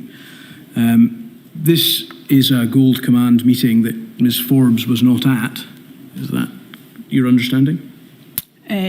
Yes, FH will be Fiona Hislop. Yes, Ms Hislop was. That's my understanding as well. This is a meeting in which there is a discussion about important financial matters relating to how we would reduce the financial impact of possible restrictions that were being contemplated at that time. Is that correct? That certainly is how it appears from what's in front of me. Again, to contextualise this, just to make sure we're literally on the same page, but my understanding of this period is that this is a period when cases have risen. You made an announcement on the 7th of September that you would have to slow down the easing of the lockdown. There was advice being given in this month by SAGE and others within the Scottish Government as well that there may need to be a circuit breaker. And I think what the context of this discussion, just so we're understanding each other, is that there was consideration of what the economic situation would be if we had another lockdown, in particular whether there would be funding for business and for furlough and that sort of thing. Is that, again, broadly your understanding of this period? Yes. We discussed this, I think, with Ms Lloyd, in particular the part where she talks about political tactics calling for things we can't do to force UK. What was the reference there? Do you recall? Well, this was during a period as we are sort of September through the autumn of 2020, which culminated in the second lockdown in England, enhanced measures in Scotland, but not full lockdown. And it was at that point, it became much more of an issue as we went into 2021. But this was at the point where this issue, which I spoke about very often at the time, and which no doubt we'll speak about later today, was starting to come to the fore of a disjoint between the ability of the Scottish Government and the responsibility of the Scottish Government to take public health decisions, but our inability to borrow the money or raise the money to compensate businesses or individuals for the impact of those decisions. When such decisions were taken by the UK government for England, they could provide the financial support. And this was a frustration that was expressed by us regularly, and also by the First Ministers of Wales and the First Minister and Deputy First Minister of Northern Ireland. That is these are not my words, they're not my notes, but we not often, that would be putting it too strongly, but this was the start at which we were experiencing a situation where we were not managing to persuade the UK government privately, and therefore we were having to contemplate airing some of these issues publicly. I think that did happen, Ms. Sturgeon. I think you made an announcement in this regard about what the situation was. In fact, the 1st of November, just a few days after this, which then on the very same day led the then Prime Minister, Boris Johnson, to respond saying that furlough would be available in the event of a further Scottish and indeed Welsh or Northern Irish lockdown. I don't think we ever, in fact, I'm not sure to this day we ever got the actual pinned down detail of what that meant, whether it would be 80% furlough for as long as a Scottish lockdown lasted, or whether it was just a sweeping statement to... To be clear, that this wasn't, in fact, it was slightly late. It was the this was November, this was earlier than that. Yes, this but was September. I'm just trying to illustrate what this was. It was a time when these frustrations were beginning to surface, which hadn't been there in terms of the financial aspect of this up until now, where, I mean, this was, to be blunt, this was about making sure, the Scottish Government seeking to make sure that if we had to apply tougher restrictions or impose another lockdown, Scottish workers would get their wages paid, Scottish businesses would be compensated for that in the same way that the UK government would be able to make possible for individuals and businesses in England. And that's what that is, I believe that is what that is referring to. Ms. Forbes told us that prior to and around this time, she had been involved in considerable discussions with the Chief Secretary of the Treasury around this and other financial issues. This was a discussion in which she should have participated, is it not? It may have been. If what is being put to me, and forgive me for if I'm reading into things that are not there, but if what is being put to me is that Ms. Forbes was somehow being excluded from discussions that she should have been party to, then that is absolutely not the case. Ms. Forbes was an extremely highly valued member of my cabinet, an extremely competent and professional member of my cabinet. If she, any discussion she would have been having with the Chief Secretary to the Treasury would have been properly reported to me and through the government. There were many different meetings at many different levels within the Scottish Government at which different ministers and cabinet secretaries and officials would have participated. Fiona Hislop, and we at that time had a finance secretary and an economy secretary. She was there that day clearly to represent the broader business financial interests. And I'm sure, again, you'll be able to check whether I'm right or wrong on this by reference to the corporate record, is that if there had been issues raised there that required answers or considerations around financial impacts, then Ms. Forbes' office would have been contacted and she would have been part of wider discussions. I did not operate on any issue at any point of the COVID pandemic in a way that sought to exclude people from decision making. I tried to lead from the front. I tried to shoulder my fair share, sometimes deliberately more than my fair share of the burden of decision making, given the severity and the difficulty of the decisions that were being made. I thought that was appropriate for a First Minister. Unlike cabinet secretaries who have their own portfolios, I also had a responsibility to see the whole picture. But I tried to use the best resources I had available, ministerially and in the civil service, for the Scottish Government in the whole to reach the best decisions. And I absolutely accept that it's the case that we can look at a single note of a single meeting and look at, well, a particular person wasn't at that, and reflect now. So I'm sitting here thinking, I don't know why she wasn't there that day, and probably she should have been, but that was not some deliberate attempt to exclude her. On the contrary, she was crucial to the pandemic response in many ways. Well, we have her evidence on that matter. We've looked at another exchange between Mr. Youssef and Professor Leach, actually around the time that Mr. Youssef took the role after the election of Cabinet Secretary for Health and Social Care, in which they start to discuss the exposure of Mr. Youssef to all the information that he needs to take on board to try to make decisions in his new role. Professor Leach refers, they discuss the possibility or the imminent deep dive meeting that is about to take place, at which they're both going to attend. And Professor Leach suggests, as regards that meeting, that there was some FM keep it small shenanigans, as always. She actually wants none of us. Is that an accurate reflection of the way in which you manage the pandemic in Scotland? No, it's not, and it couldn't be further from that. Perhaps you have to know Jason Leach as well as I do to fully appreciate his, sometimes turn of phrase. I should say I have got the highest opinion of Professor Leach, and he was crucial in a very, very positive way to our handling of the pandemic. This probably refers to, if it's not, and this wasn't particular to the pandemic, it was probably particular to my First Ministership overall, a bit of a sort of, I don't know how to describe it, almost joke within the government. In government there is a tendency, and again I say this respectfully, I've got the highest regard for the civil service and deep gratitude to the civil service for everything they do, and particularly did during COVID. But when you have any meeting involving ministers, particularly the First Minister and the Deputy First Minister, there is a tendency kicks in, everybody wants to be in the room, whether they, strictly speaking, need to be there or not. And you could end up with meetings where there would be literally a cast of thousands of people, many of whom just wanted to be in the room to hear what was said and didn't need to be there.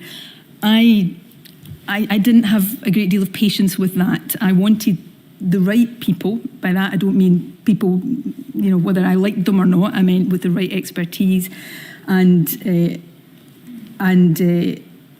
ability to and experience to and knowledge to offer round the table. So that's, I suspect, again, Professor Leach would have to answer what he meant there. I suspect that's a reference to that thing that was said about me in the Scottish Government, that I didn't like casts of unnecessary thousands in meetings. I absolutely wanted the people who were critical to making decisions around the table when either decisions were being discussed and shaped, and certainly when they were being taken. And she actually wants none of us. Don't get me wrong, there are days during the pandemic I would gladly not have had to see, Jason or Gregor or Hamza or all of these people. This was an incredibly stressful period for all of us, but I wanted all of the people with the right expertise in the room so that we could take the best decisions we possibly could.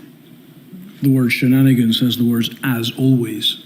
I think I've set out what I think that means. I think it probably showed Professor Leach was not discriminating in the comments, who he chose to make comments about in these discussions. You gave some previous evidence when you helpfully appeared in Module 1 about your ministerial experience, having been Health Secretary, Deputy First Minister and First Minister. And you told the Enquiry about the fact that you had in fact had, I think in your role as Health Minister, experience of dealing with a pandemic before, as you had dealt with Scotland's response to and position in the 2009 H1N1 swine flu crisis. Is that correct? That is correct. Although her ladyship is still to make determinations on the matter, it was suggested by a number of witnesses in Module 2 that the then Prime Minister, Mr. Johnson, was the wrong Prime Minister for this crisis. Did you share that view? Yes. I'm risking here going further than I should and being reprimanded for sounding political. I'm not meaning to be. I suppose I'm trying to put that into context where I don't think I'm betraying any secrets here when I thought Boris Johnson was the wrong person to be Prime Minister. Full stop. Yes. So I think that answer has to be seen within that context. Did you consider yourself, against that background and your considerable ministerial experience, to be precisely the right First Minister for the job? No, that's not how I would have thought of it at all. I was the First Minister when the pandemic struck. There's a large part of me wishes that I hadn't been, but I was, and I wanted to be the best First Minister I could be during that period. It's for others to judge the extent to which I succeeded. Thank you. It's undeniable that you had the previous experience of the H1N1 crisis, that's simply a fact, and that you had considerable experience in dealing with health matters, in particular as you had been Cabinet Secretary for Health. I'd be interested to know, Ms Sturgeon, whether in the juxtaposition between that simple state of affairs and your opinions shared by some others of Mr Johnson, that you saw a political opportunity in the fact that you were well equipped in your mind to deal with the response and he was not? No. The answer I gave you a moment ago about Boris Johnson, I don't remember thinking that in the moment. I've made the political comment about my views of Boris Johnson generally. In those early days of the pandemic, my view was, and my experience was, that we were all trying our best in almost impossible circumstances. To the next bit of your question, did I see an opportunity? I didn't see an opportunity of any description in COVID. I saw a threat, a risk, a catastrophe. My memories of the early part of 2020 in terms of how I was feeling and thinking and the emotions that I was experiencing was at first fear at what might be about to unfold and confront the country. At times, and I think you've seen snippets of perhaps the sort of human side of being a leader and a politician in these moments. At times in those early days, I felt overwhelmed by the scale of what we were dealing with. And perhaps more than anything, I felt an overwhelming responsibility to do the best I could. And so the idea that in those horrendous days, weeks, I was thinking of a political opportunity, I find, well, it wasn't true. Was it the case, Ms Sturgeon, that the overwhelming responsibility that you've described feeling manifested itself in you taking a very firm grip over decision-making, difficult decision-making, such that ultimately decisions about the management of the pandemic were made by you? No. And again, I would say any reading of the Cabinet documents, I think would show that that is not the case. Decisions were made by my Cabinet. Did I, in those discussions leading to decisions, have views? Of course I did.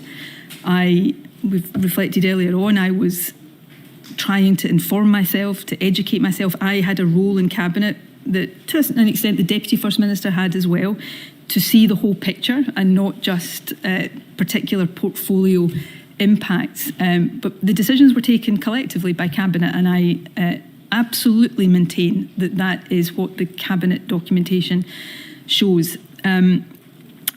You asked me if, at the start of that, given that overwhelming responsibility, did I take a firm grip of leadership? And I hope I did.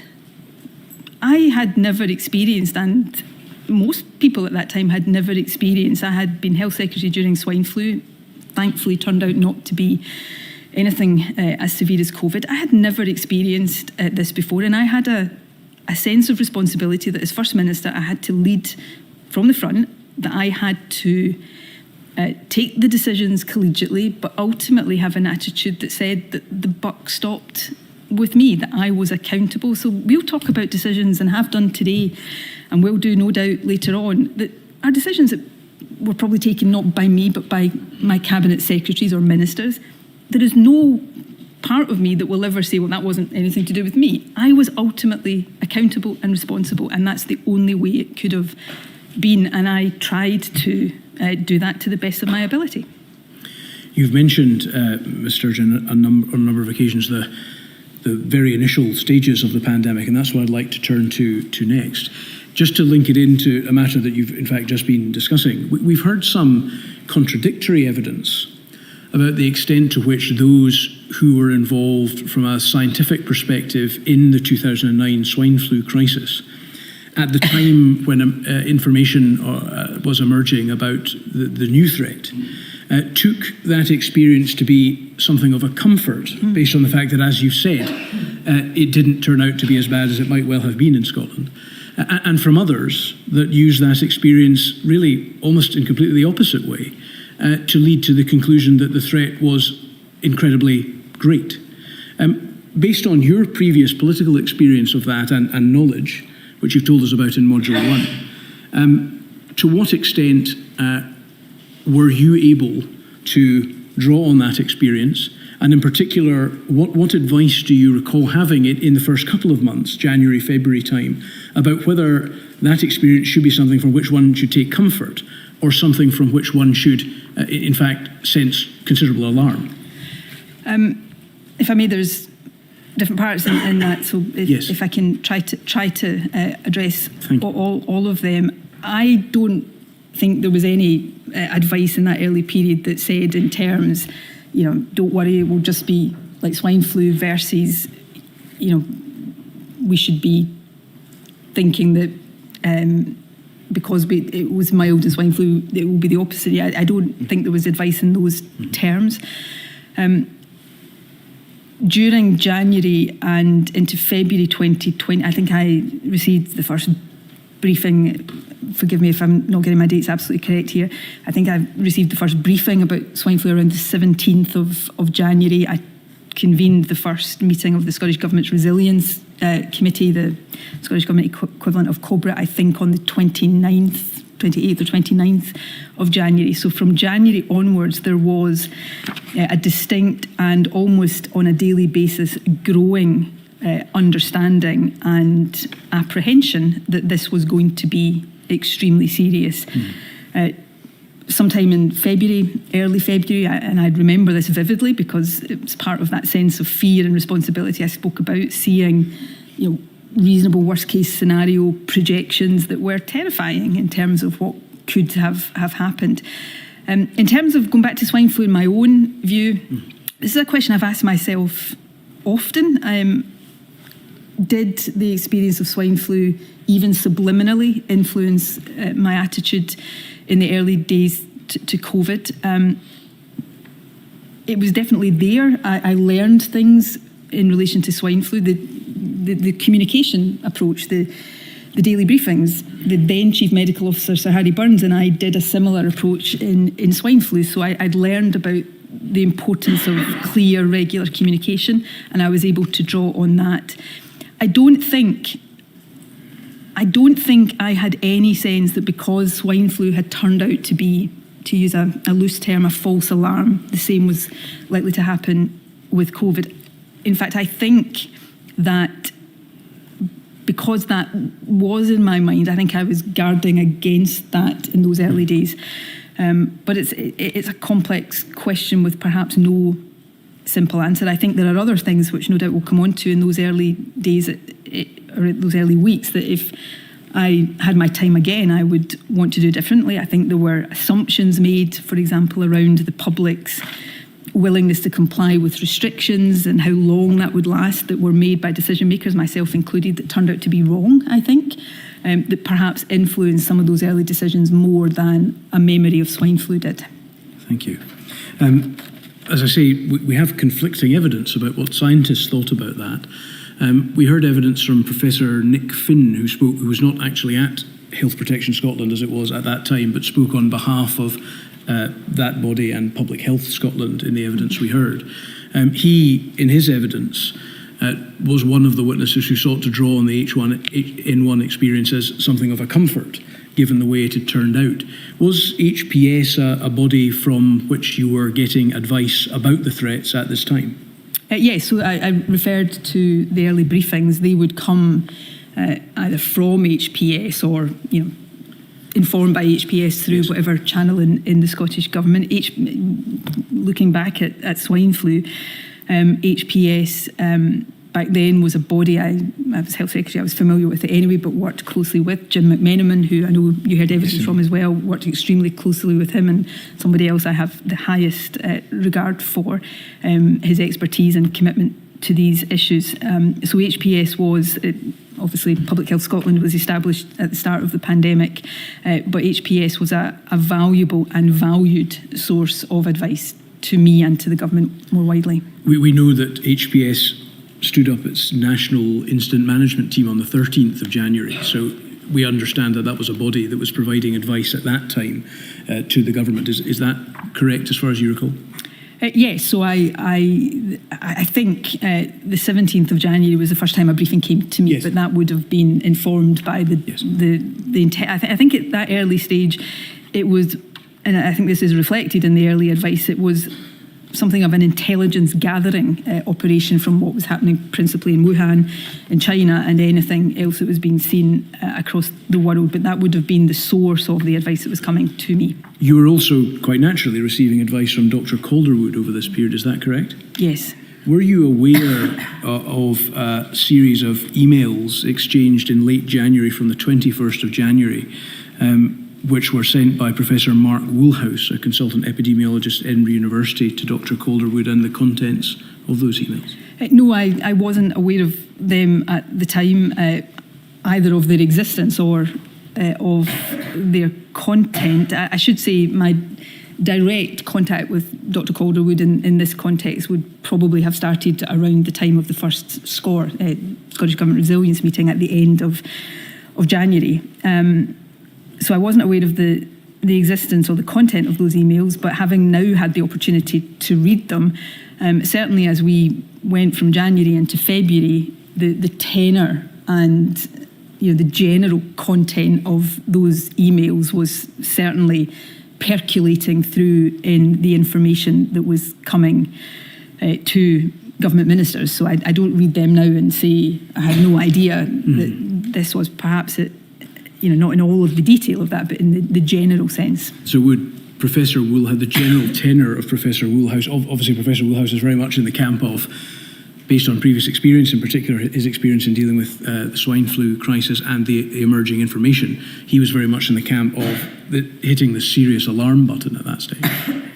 You say that was percolating through? Yes, in the sense that as we went through the latter part of January into February, I think Cabinet first discussed this on, if I'm remembering the dates correctly, here on the 4th of February. Now, just to give a sort of accurate picture here, the concern was increasing and mounting as we went through late January into February, and certainly as we got to the end of February into March, it was ever higher. But we had a very strong sense from the latter part of January that this was something to be very worried about. We've been through the emails from Professor Woolhouse and with Dr. Calderwood on a number of occasions to look at the detail. I think you've seen those, as you indicated. I don't intend to go to the details, but what I'm interested in is ascertaining what your understanding was of the practical steps which Professor Woolhouse, over and above his detailed epidemiological analysis of things like the R0 and that sort of thing, the practical steps that he was indicating ought to be taken at that stage in order to try to deal with the threat which he had identified. These include the requirement for an integrated surveillance system, various different types of surveillance, including genomic sequencing, isolation, infection control, contact tracing, public messaging, and social distancing. If I can, these are, and I'm not sitting here, notwithstanding having been a minister through 2 pandemics, to claim to be an expert on these technical matters, but all of these are things that were built up and developed in Scotland. It will be a matter of judgment for the inquiry as to whether all of these things happened as quickly as they should or could have happened, and we can go into any of these in individual aspects in more detail if you wish me to. But if I take, so we had, and I remember this well from my time as Health Secretary, we had a system of surveillance, the Sentinel surveillance system, which was based on sample testing of respiratory infections across certain GP practices. Some not initially in January or February, but later that was scaled up to cover, I think, more than 1 million of the Scottish population. We very quickly established, from having no ability to carry out COVID tests in Scotland, I think by the 10th of February, we had established COVID test processing facilities in Edinburgh and Glasgow. I think at that early stage, positive tests still had to go to Colindale in London for confirmation, but so over a very short period of time, we had established from no testing capacity to having that, and then that scaled up ever more. Genomic testing, again, an issue we might or might not come on to talk about, the Nike conference. There was genomic study done around the lineage of COVID in that. There was a very substantial study done later on involving genomic sequencing of the importation of COVID to Scotland. So whether we did it quickly enough will be for others to judge. But certainly, as we go into the later part of 2020, these capacities are there in Scotland and have been developed, and possibly in some cases still developing. Social distancing, of course, came later through the early COBRA decisions.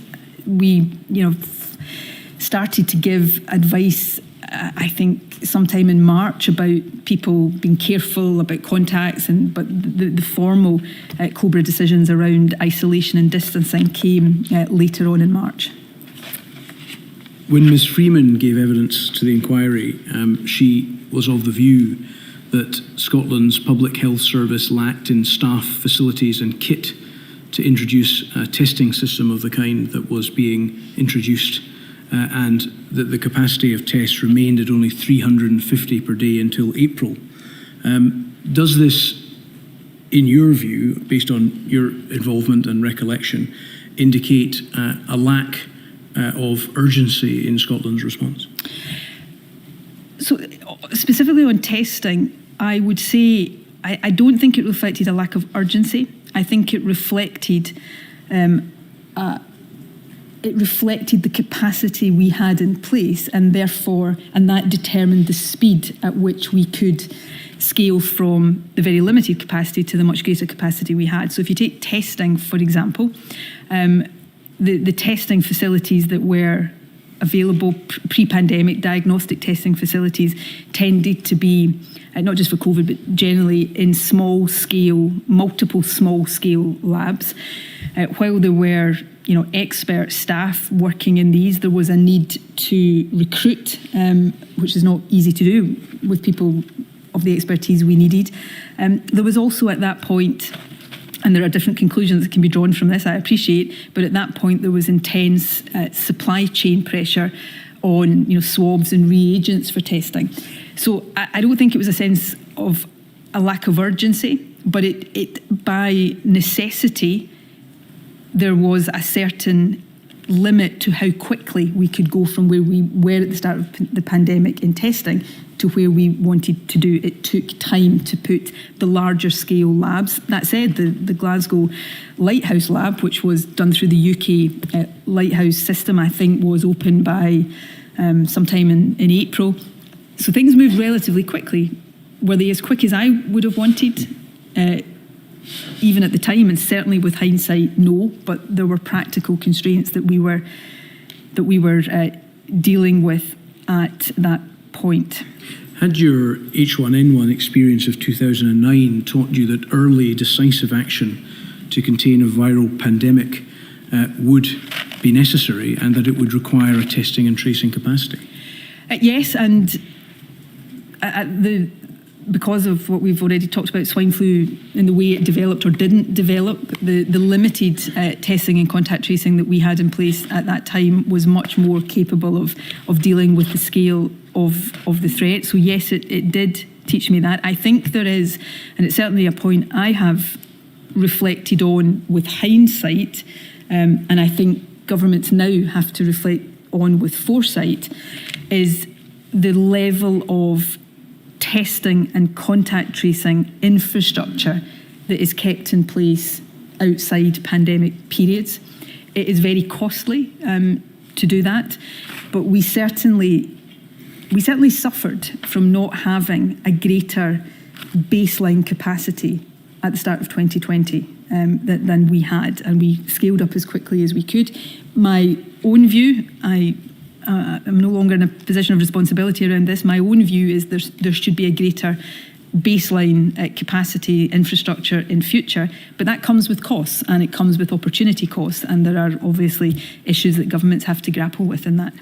The maintenance of that baseline capacity may well be costly, Ms Sturgeon, but I rather suspect that the pandemic itself has shown that Absolutely. It is even more costly not to. So let me be clear, yes, and I want to be clear that I was not suggesting that the financial cost should take priority over the human cost. There were many costs of the COVID pandemic.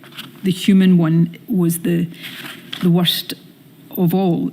So I absolutely agree with that, and Scotland and the UK was not alone in this internationally. Some countries had or appeared to have a greater baseline capacity of testing.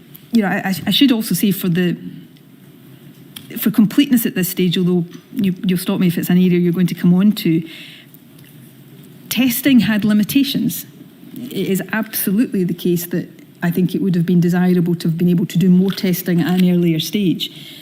But particularly in people without symptoms, there was not a degree of confidence then. I'm not sure what the degree of confidence is now that the test would pick up the virus in everybody. So we talk about testing. I think it is really important that we understand how central testing is. My personal view is we've also, in doing that, got to be careful we don't blind ourselves to the limitations of testing.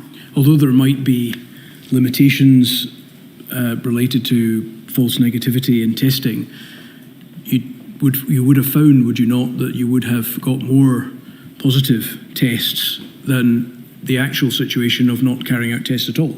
Oh, self-evidently, yes. The point I'm making is that if I'm at risk of sounding as if I'm arguing against the importance of testing, and I am not, but some of the clinical which were expressed in some of our decision-making around putting too much reliance on testing is because of the potential for false negatives. So if somebody does a test one day, it's negative, and then they think, well, I don't have to worry about social distancing or face covering or all of the other protections, then that could, at least hypothetically, have a negative effect. So I think that's more what I was talking about. I am not arguing against the importance of testing, nor am I suggesting that it would not have been advantageous for Scotland in a whole range of ways to have had greater testing capacity at an earlier stage of the pandemic.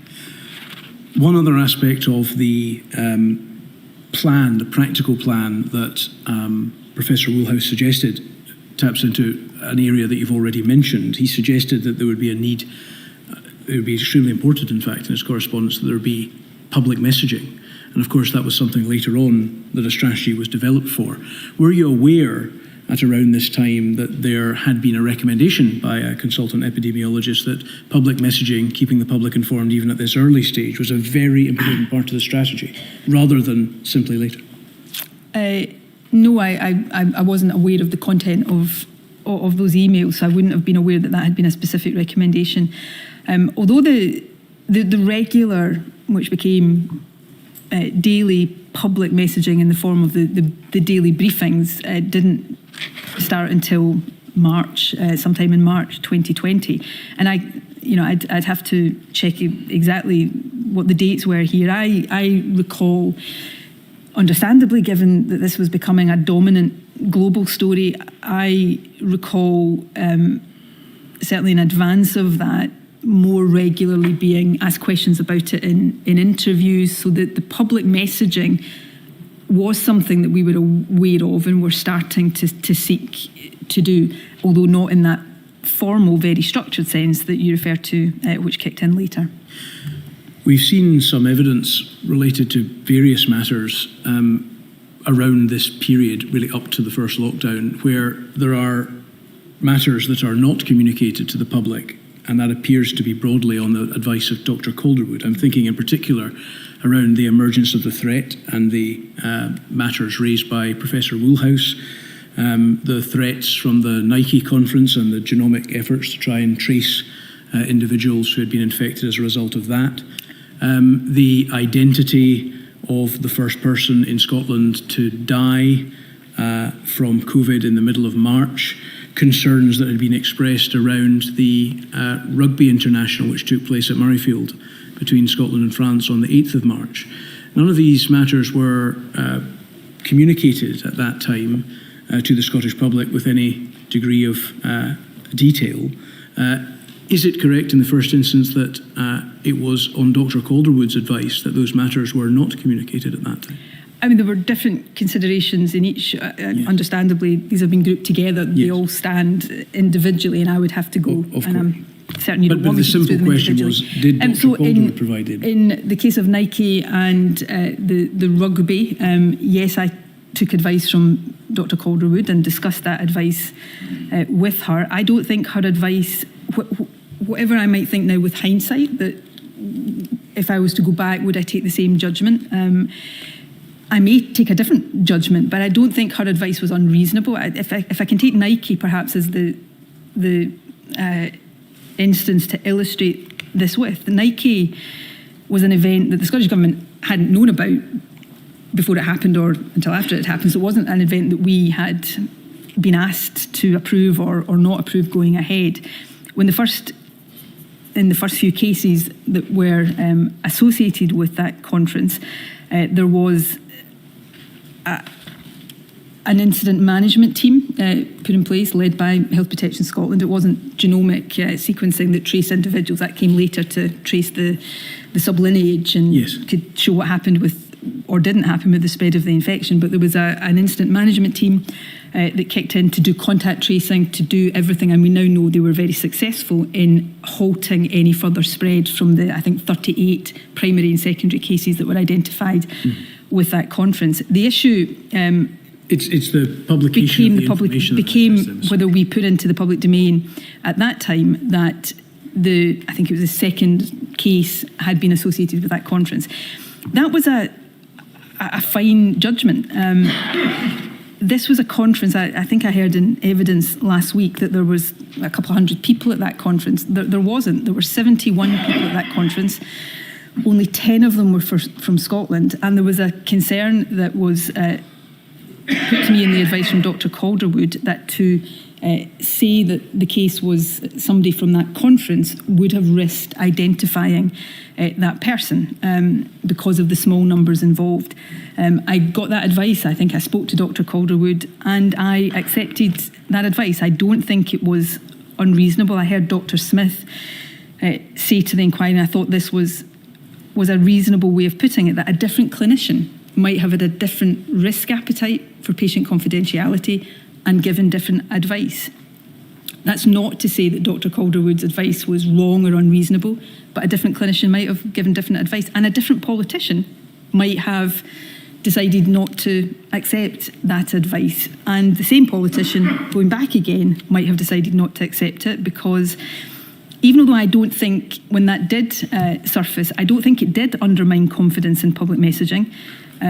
I can see now that it had the potential to do that, and I would not have wanted to take that risk. We, of course, know that it didn't lead to any further spread. The final point I want to make about this is this was in early March.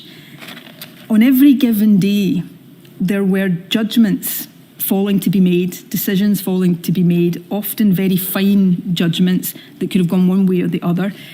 And we were taking these in this unprecedented situation, trying to reach the best decisions we could. I hope the majority of these decisions were the right ones.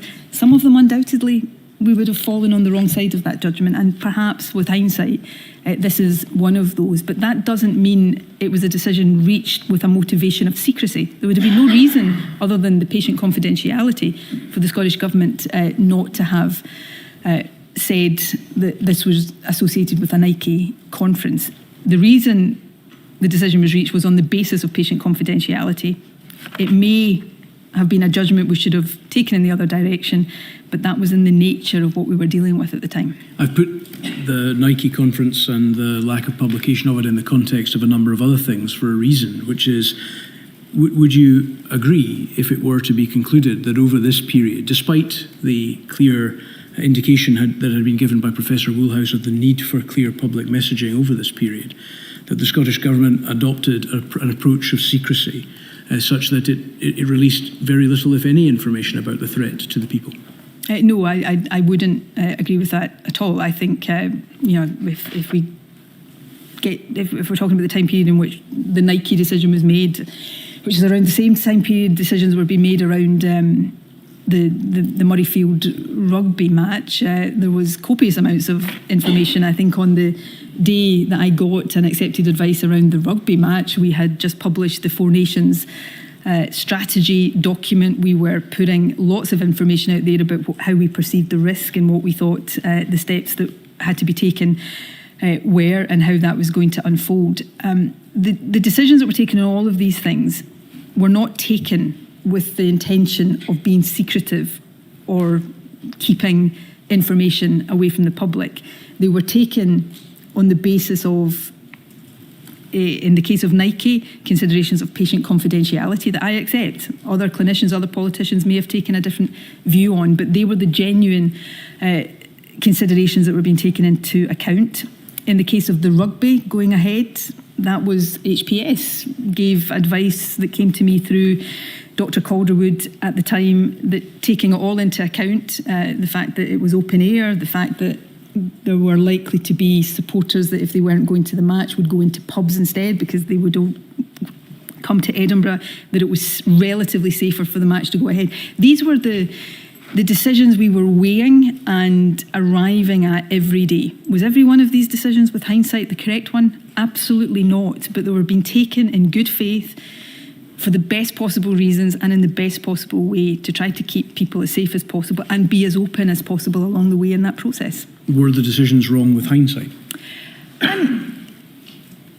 Would I take, because on Nike, because I saw the potential, I don't think this was the reality. I don't think this risk materialised, but I saw the potential for the Nike conference to emerge later through a media disclosure to undermine confidence. With hindsight, I would have, I think, gone the other way on that. I think the rugby at that point is a more difficult one to call. Again, with all the benefit of hindsight, yes, and within a few days, of course, I was absolutely recommending that mass events should not be going ahead. But this was public health advice that was being given to me by respected experts, and I accept it, and I take responsibility for accepting it. And yes, on some of these, would I go a different way now? Does that mean they were right versus wrong? These were matters of judgment. There were balanced decisions we were seeking to make for the best possible reasons. We absolutely didn't get all of them right. Was the first person to die from COVID in Scotland a French national who had been at the rugby? He was, yes. No further questions at the moment, my lady, if that's a convenient time. Certainly. I shall return at 1:45.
Thank you, Lady. Ms Sturgeon, before the break, we were discussing some of the early decision-making on the part of the Scottish Government relating to the emergence of the pandemic. We talked about advice being provided by Dr Calderwood and others. In that period, do you recall whether you received advice from the then Deputy Chief Medical Officer, Professor Smith? He was part of the process of giving advice, so during that period, the then Deputy Chief Medical Officer was mainly, I don't think this was exclusively, but mainly the Scottish Government's observer at SAGE, for example. So he would be the conduit of readouts, feedback from SAGE. They would come to me in written form, but he was frequently there in person around the table when I was discussing the matters with Dr Calderwood. Thank you. And we've also obviously heard evidence from Professor Leach, who we've talked about already, the National Clinical Director. Was he providing advice as well at that time? Undoubtedly he would have been, but it wasn't, as far as I recall, I don't think it would have been coming to me directly from Professor Leach, but I am sure he would have been part of the process of that advice being gathered from different clinicians and different experts to put to me. The three principal government medical advisors, Dr Calderwood, Professor Smith and Professor Leach, came from an obstetrics and gynecological background, a general practice background and a dentistry background. Is that correct? Yes. None of them were trained in virology, epidemiology or respiratory medicine. Is that your understanding? As far as I am aware, I know that they have varying degrees of experience in public health. Professor Leach in particular has qualifications in public health. Forgive me, I'm not saying this in any way to say these appointments are nothing, but the First Minister is not involved in the appointment of these, so that I wouldn't have been involved in the appointment process for any of these individuals. We've seen in this module and others that advice was provided to the UK government by Professor Chris Whitty, who's an expert in infectious diseases, public health, Sir Patrick Vallance, who had a background in clinical pharmacology and had worked in industry dealing with, amongst other things, vaccines. We've obviously seen and discussed some of the evidence that emerged from individuals in the background, certainly in Scotland, Professor Woolhouse in particular. Professor Woolhouse was also in his advice able to draw on discussions he had with other experts, such as Neil Ferguson and others who he mentions. Did you have a concern over this period that the people from whom you were getting advice were not sufficiently expert to deal with the threat?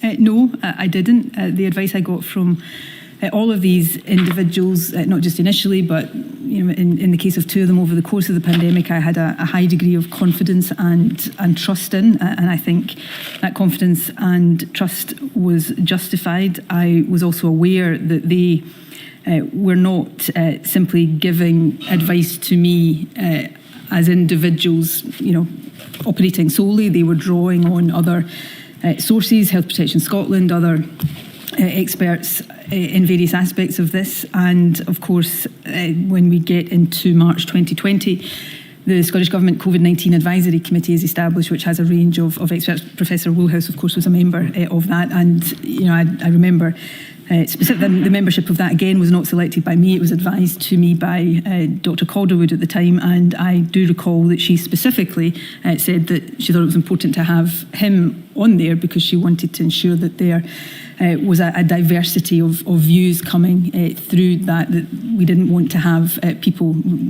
Obviously, we were guarding against anything that could be described as groupthink or simply people that had one particular perspective. But that body didn't exist. It wasn't set up until the end of March and became operational in early April. Is that right?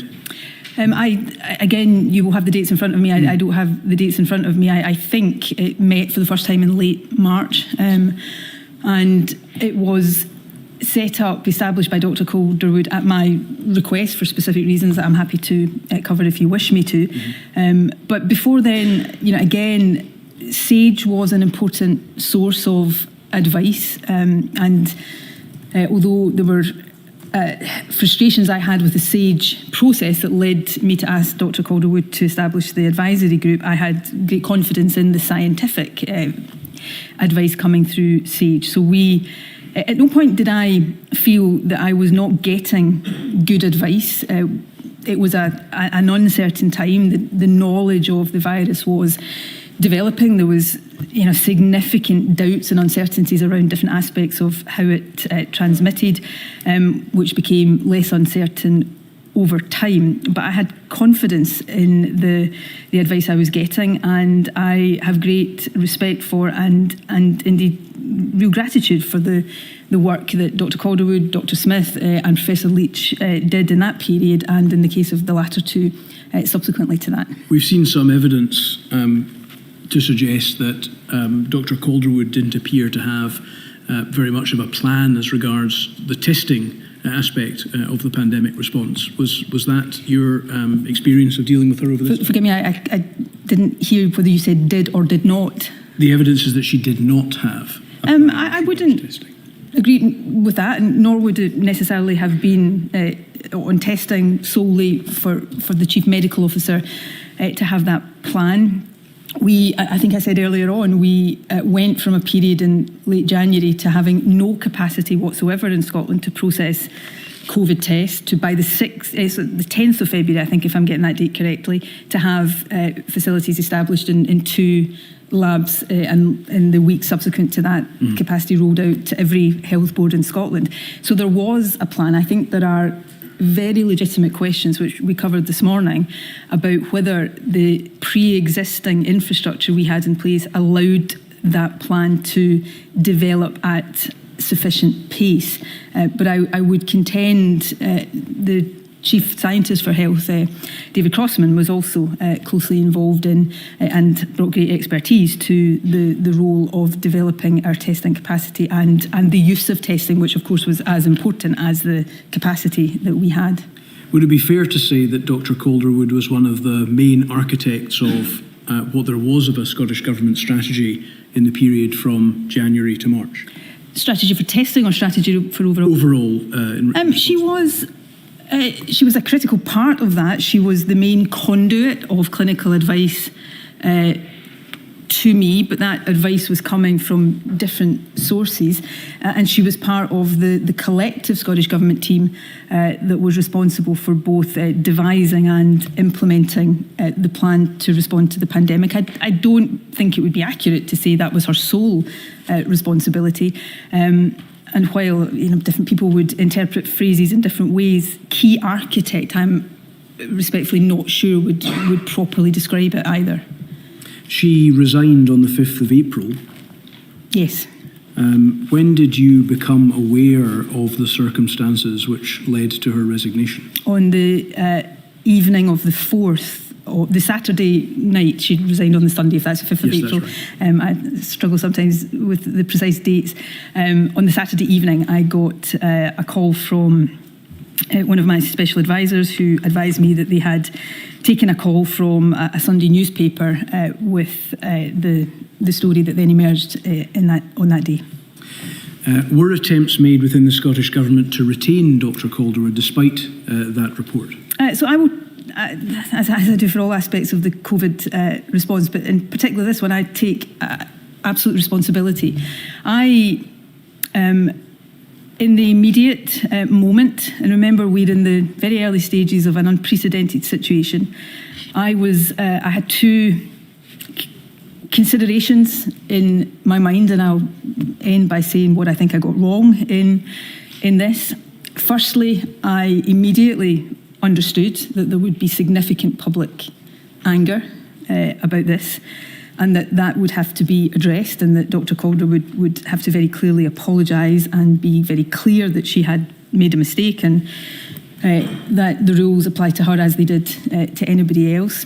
The other consideration was that we were at this relatively early but still very pivotal stage in the pandemic, from a period of decision making that was very fast paced, that we had to respond very quickly to things, we had begun to settle into, I'm talking internally in government decision making, more of a rhythm of how we were doing things, of the advice and the decisions that would then lead to. And Dr. Calderwood was a very key part of that. She was a conduit of clinical advice to me. I had high trust in her, and she was a key part of the communication effort as well. And therefore I was mindful of how disruptive it would be to suddenly, in those circumstances, lose a chief medical officer. And so I initially thought I wanted to try to achieve two things: address the public anger and make sure there was no doubt at all that she had made a very serious error, but retain what I thought was very valuable expertise and advice in government. I think as the Sunday progressed, I began to realise I couldn't achieve both of those things, and that if I continued to try to achieve the latter of those, I would seriously compromise trust in the government's message, and that the internal ways of working, that was something for the government to deal with, and I had to prioritise the confidence in public messaging. So that led on the Sunday evening to me having a conversation with Dr. Calderwood that led to her resigning. I should say, and I want to say this on the record, she had already reached that conclusion herself and made no attempt then to avoid her resignation. And I think it is to her credit that she, at that point, was very clear with me that the public, the confidence in the public messaging had to take priority. And I do think perhaps stands contrast to other incidents, but I think that is to her credit. But it was a very difficult episode in what was overall an incredibly difficult period. We've seen some correspondence over that weekend, as you described this. She eventually resigned late on the Sunday, the 5th, that tend to suggest that there was a process over that day whereby there was an evolving realisation, I think, that she would end up having to resign. Are you saying, for Ms. Sturgeon, that your initial reaction was to try to keep her, but that became impossible? Yeah, I think I thought wrongly, as it turned out, and I quickly realised this was not possible to achieve both of those objectives, to make sure we didn't have the public confidence in our messaging undermined and keep the Chief Medical Officer in post in the midst of a pandemic. And I perhaps tried to give equal weight to those considerations, but over the course of that Sunday I realised that was not possible, and if I continued to try to achieve the latter, the outcome of that would be the undermining of confidence, and that quickly led to the situation that unfolded on the Sunday evening. But as I say, Dr. Calderwood had already, I think herself, come to that same conclusion. So ultimately, did you tell her to resign, or did you agree that she should? In point of fact, I said earlier on, the Chief Medical Officer is not a first ministerial appointment. I probably technically couldn't have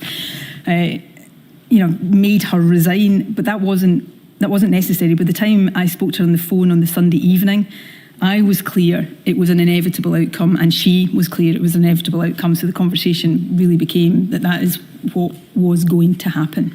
We've also seen some internal correspondence involving Professor Smith and others that tended to suggest that the way in which the resignation had been handled had undermined their position, and they felt that it had undermined the confidence that they felt was in them to be able to continue in that role. Was that something of which you were aware? I wasn't aware of it at the time. Looking back on it and having now seen that correspondence, I suppose that is not surprising. It was as I say, in the midst of a really tough, difficult time for everybody. This was an episode that, I hadn't known Dr. Calderwood or worked with her for as long as others had. It was, it was upsetting, the whole circumstance. And so, yes, I can see that perhaps the process that unfolded over that Sunday of trying to achieve both of those things may have given an impression to other advisors that I thought the loss of her would be so catastrophic that they felt that I didn't value their advice or their input. That wasn't the case. I can perhaps see why they might have thought that, but that wasn't the case. I highly value the contribution of all of the individuals who were advising me. Did that experience to any extent undermine the ongoing relationships of the team that remained in place with you? It's certainly not in my experience, and I genuinely don't think that was the case. We very quickly, moved to an adapted way of working. Dr. Smith became at that time, acting Chief Medical Officer, and later became Chief Medical Officer in his own right. And yes, there were difficulties over the next few days. We had to adapt to the loss of somebody who had been very central to our response going forward. But I don't think it damaged relationships at all. I think something else that I read into that correspondence was that there had been a sense of, because Dr. Calderwood with me had been the key clinical communicator, had Dr. Calderwood not resigned that weekend, we decided to try to establish a very firm point of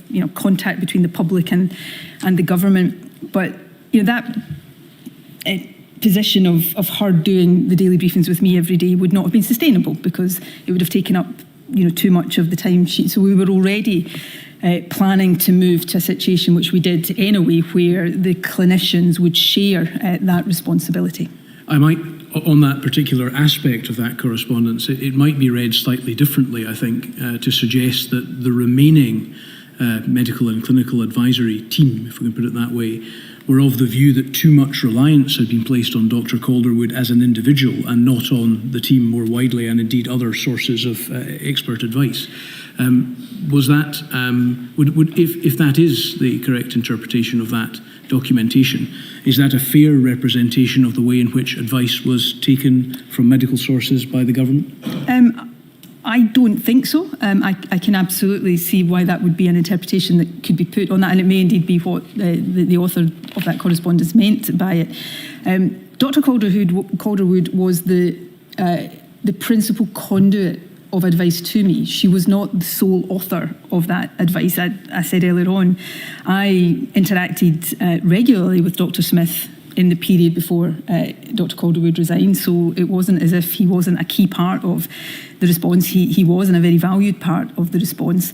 And you asked me earlier on about my experience as Health Secretary when we were confronted by swine flu, and I've had, albeit as Health Secretary at the time, although if swine flu had developed differently, no doubt the First Minister would have adopted this role, but I developed at that point a very key working relationship with the Chief Medical Officer, who at that time was Sir Harry Burns. And so again, that was part of the lesson I'd taken from that, the importance of that relationship, of having a clear conduit for advice was important. But of course, she wasn't giving me advice that she was the sole author of. She was drawing on multiple other sources in giving it to me. But in translating, if you like, those sources of information to you, and her being the person that you're speaking to, there was a risk, was there not, that in that translation the right information might not be getting to you? There was a risk. If I've given an impression, so, Dr. Smith would not always be, but equally not infrequently be in the room at the same time. It wasn't that she was the only person that I was speaking to. Frequently in the very early days, she would take part, as Dr. Smith did later, in the calls between the 4 UK CMOs, and come straight off that call and give me information that she had got from the other 3 CMOs. So it was a situation where she may have been the principal conduit of information to me. She wasn't the only person in the room during these discussions, and I was absolutely aware that she was bringing to me information that came from different sources.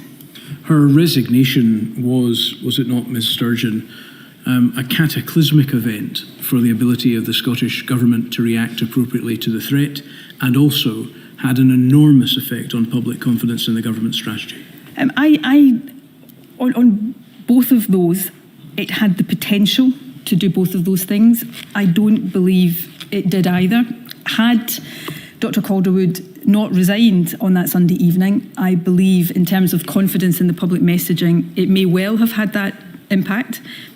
I would suggest that the evidence through public attitudes and public polling after that suggests that it didn't have that effect. I think her resignation stemmed the potential for that.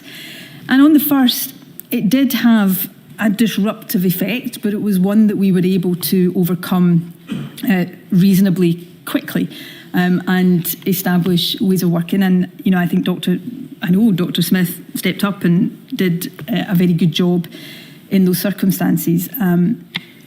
So I absolutely accept the potential for both of those things to happen. I wouldn't necessarily agree that either of them were the outcome. Thank you. Sorry to jump around a little in the timeline. I'm going to go a little bit earlier than that, beginning of April. On the 12th of February 2020, there was a ministerial tabletop exercise called Exercise Nimbus, which took place involving representatives of the UK government, Scottish government, Welsh government and Northern Irish executive. Was this something you were aware of at the time? I undoubtedly would have been aware of it at a certain level at the time, but I don't think it was something at that point that was particularly high up my awareness scale, if I can put it that way. You didn't attend it? I didn't attend it, unless you're about to tell me that I did, and I haven't recalled, you didn't, but I'm pretty certain I didn't attend it. Ms. Freeman also did not attend it. Mm-hmm. Is that your understanding? Yes, that is my understanding. Yeah. It was attended by Mr. Fitzpatrick, who is a minister in the health area as well. Should either you or Ms. Freeman have attended such an event, which was, we heard from Ms. Freeman, an event which sought to update pandemic planning in order to apply more specifically to the circumstances of the emerging threat?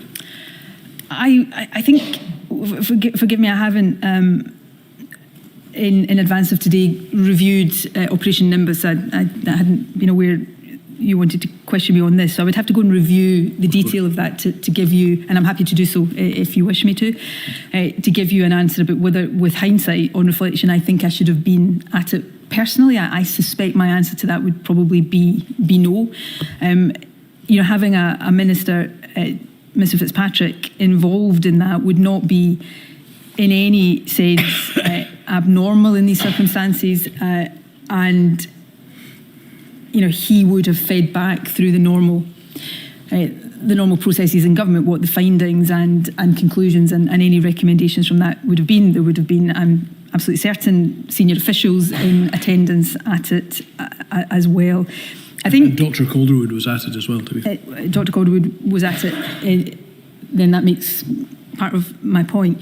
I think, and again, we may come on to other aspects of this. I think in government, in normal times, but particularly in the times we were in, not everybody can be at everything. And just because a particular minister or a particular civil servant is not present at a particular meeting doesn't mean that minister is not engaged in the outcome or the deliberations around that meeting. But it's a matter of priority between conflicting commitments, one imagine.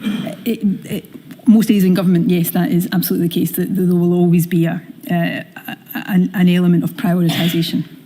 Would this event not have been, in the circumstances, given the evidence we've heard about the Possibly. extent of the threat, something which should have been prioritised more than it appears to have been? Possibly. I'm not genuinely not trying to avoid answering the question. I've not, in advance of this, reviewed Operation Nimbus, so I don't want to, without having done so, I don't want to be more definitive than I've been. It may well be that what you're putting to me I would answer yes to, and I'm happy to give some written evidence to the inquiry on this point if that would be helpful. Thank you, Ms. Sturgeon.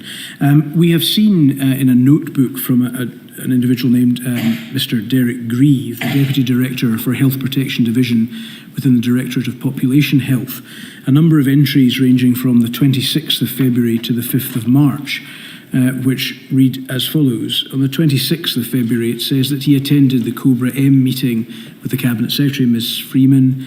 He noted that it's clear all departments in the UK government are fully engaged and mobilised in a way that the SG simply isn't. The next day, he indicates that despite attempts to encourage them, still no real engagement. They then spent 20 minutes talking about internal SG comms, completely amazed. And even by the 5th of March, he notes, I attended directors' meeting, laid it out thickly, but few believe this is going to be serious. Is that, as far as you're concerned, and as far as you were aware at the time from your position, an accurate understanding of the state of preparedness and urgency amongst directors in the Scottish Government, in particular the observation that it appeared that the UK Government's operation was sufficiently further advanced? I couldn't comment in any detail on the UK Government's operation at that point, and perhaps I should limit myself to commenting on the government I was responsible for. That wouldn't be my understanding or experience. That said, and I didn't know about these views at the time. Derek Grieve is a civil servant that I have worked with in various capacities over my time in government. He is a civil servant of the utmost professionalism, integrity and skill and expertise, so I would take seriously what he says. I would make two, I suppose, in acknowledging that I can't directly comment on a meeting I wasn't at and a note that I didn't write, beyond saying that was not my experience at the time. I think there's two other things I would say.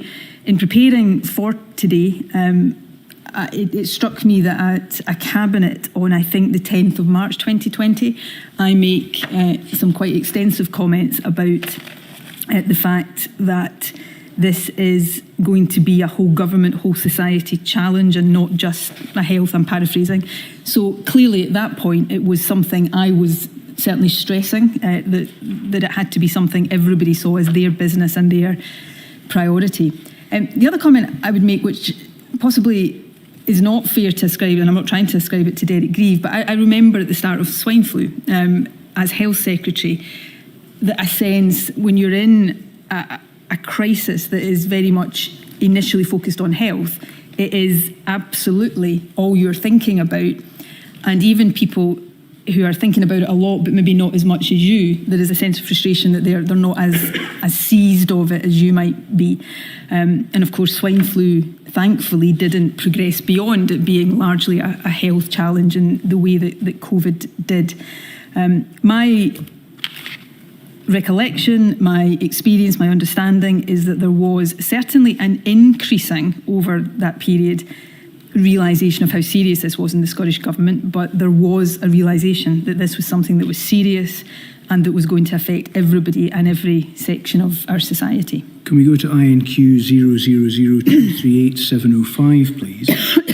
These are the minutes of a cabinet meeting held the day before the entries that I've started to read out from Mr. Grieve's notes.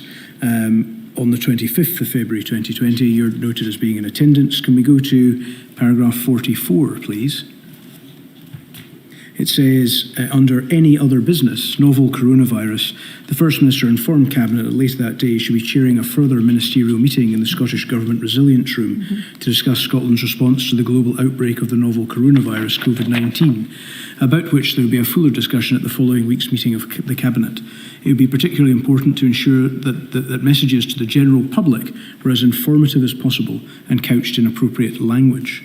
Was it appropriate, given the information we've looked at emerging from Professor Woolhouse in particular, that as at the 25th of February, novel coronavirus was being dealt with under any other business with no substantive discussion of what might be done to prevent its spread? I think if that had been all that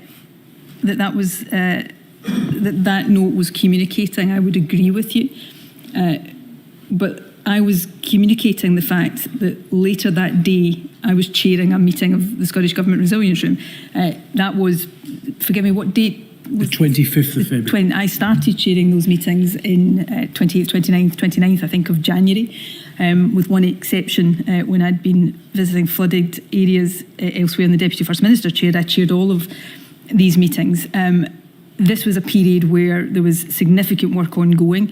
There was either the following week or the week after that at Cabinet, there was a very substantive paper submitted and led by Jean Freeman. So I would suggest that was giving, if that had said, there is there's a global outbreak of the novel coronavirus, we'll keep Cabinet informed, and there was no action behind it, I would accept that. But that, in Scottish Government terms, is very significant action that is clearly in train as a result of that information, and that there would then be a more fully informed Cabinet discussion in the week after that. This was also not the first discussion that Cabinet had about COVID. I think the first discussion was on the 4th of February. And so there would have been extensive Cabinet discussions along the way. And that is an indication to fuller discussions that were ongoing across government. There's no note of any discussion relating to procuring or building a testing capacity, is there? Because that one note doesn't describe it, it doesn't. So this is the 25th of February. By the time this note is written, we have already taken the first steps to build testing capacity. Our testing capacity at the end of January, 0. By the 10th of February, two weeks before this note, we had established testing facilities in Glasgow and Edinburgh. I think we very quickly after that established a facility in Tayside in Dundee as well. I don't know whether that would have been before or slightly after this note. So clearly, evidently from the reality of what was happening, there was work to build up testing when COVID, the direct harm of COVID was so severe, we needed to suppress it as far as possible, both to protect life, but also to create the conditions where we could start to safely open up the economy and society, and that the best way of achieving maximum suppression was to try to drive it as low or as close to 0 as possible. And that was the position of the Scottish Government, certainly throughout the summer of 2020. That strategic objective changed later, I think around about the spring, early summer of 2021, when we got to the position where growing and significant numbers of the population were vaccinated. On the 14th of April 2020, the Scottish COVID Advisory Group provided a formal advice entitled Lockdown Review, in which the government was advised that it was the group's advice that in the context of there being no vaccine or specific drug treatments available to prevent or treat COVID-19, and to quote, "We do not believe that it will be possible for the foreseeable future to eradicate the SARS-CoV-2 virus, henceforth virus. We need to find ways of living with the virus as best as possible, which includes protecting the NHS and social care capacity to care for citizens." Around this time, what planning did the Scottish Government have about the prospect or the requirement that had been advised by the COVID Advisory Group that there would need to be found ways of living with the virus? We were already actively planning for that, and in fact off the back of the kind of advice that was coming through, we published in late April 2020 our strategic framework for decision making.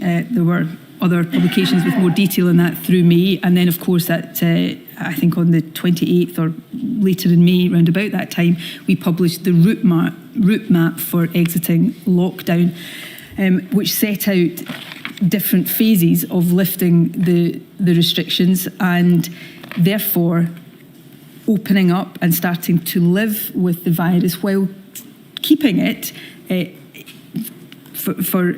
use an expression for shorthand, as under control as we could.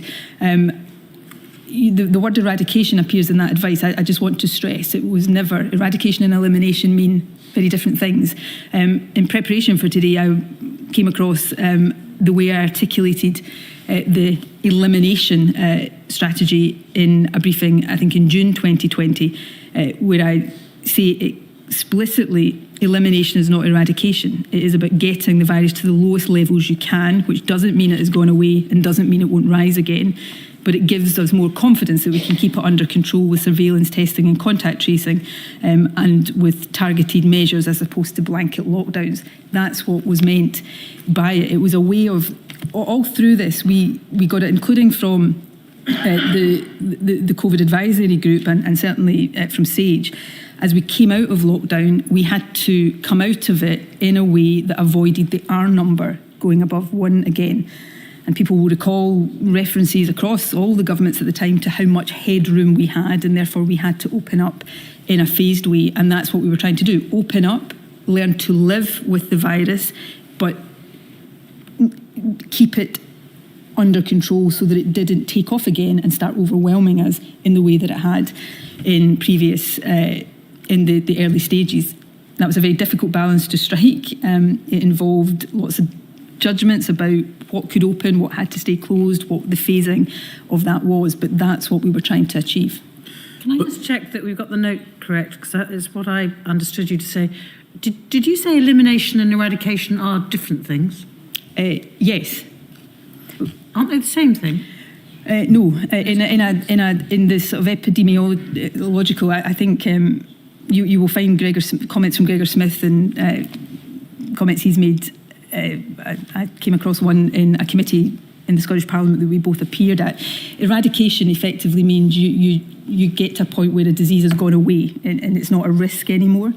With COVID, that was likely and understood likely to only come with vaccines. Elimination was effectively, as I put it there, it doesn't mean it's gone away, it doesn't mean it won't rise again. You're taking measures to try to keep it at a level as close to no cases as possible, but it doesn't mean that if you lift those measures, it won't start to transmit again.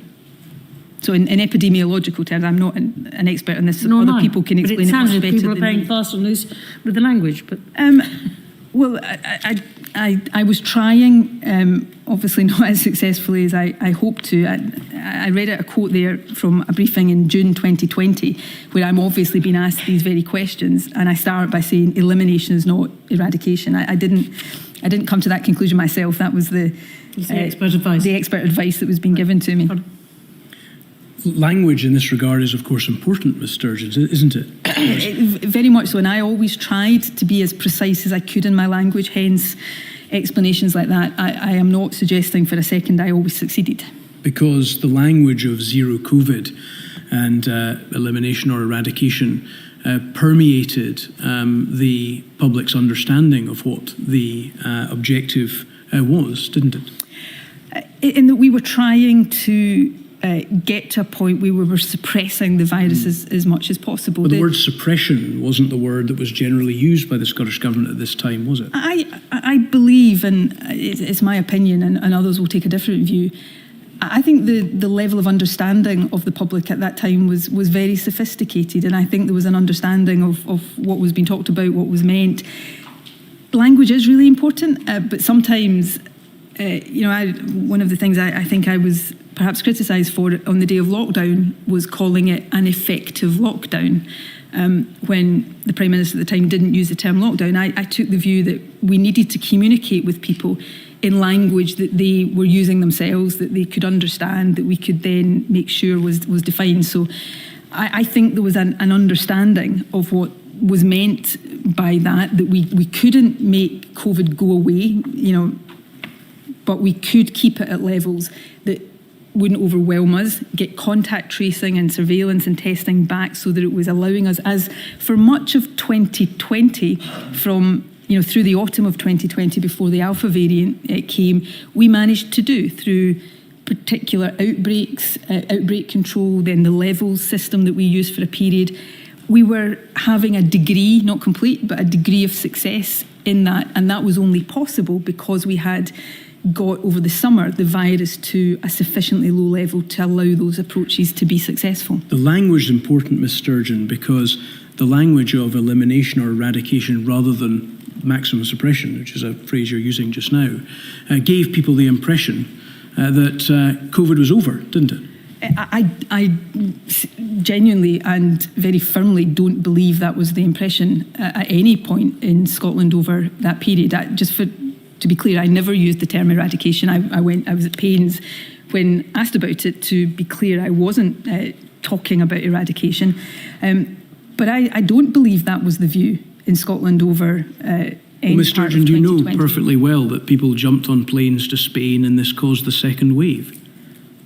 Well, we've just been talking about how we tried to, deal in a way that was cautious around travel to other countries, including Spain. some people went on holiday that summer. I think many people didn't. I think many people tried. Many people wouldn't have gone on holiday at all. Many people who did stayed up in Scotland and holidayed at home. Some people would have gone overseas. I genuinely don't believe that was because people thought, the majority of people thought COVID had gone away. I stood up every day and reminded people COVID hadn't gone away and wasn't going to suddenly and magically go away. And I think there was a very high degree of understanding. And I've talked earlier on about criticism, perhaps, and I don't mean this as a criticism of them. Some of our sternest critics over this period were the airport sector, who felt that my messaging in Scotland was actually making it, was discouraging people from going on foreign holidays at a time when they thought they were being encouraged in perhaps other parts of the UK. You wanted to have the reputation, did you not, of the person who had driven COVID out of Scotland? I'd never thought I was capable of driving COVID out of Scotland. I hoped that the decisions my government would take would keep COVID at the lowest possible level so that it took the lives of fewer people, minimised the disruption to people's livelihoods and the education of children. The thing I find, I guess, forgive me, I appreciate I'm here to answer your questions, I'm not. I accept this, that there will be genuine and serious scrutiny about the content of decisions that were taken, and some of those decisions I wish my government had taken differently.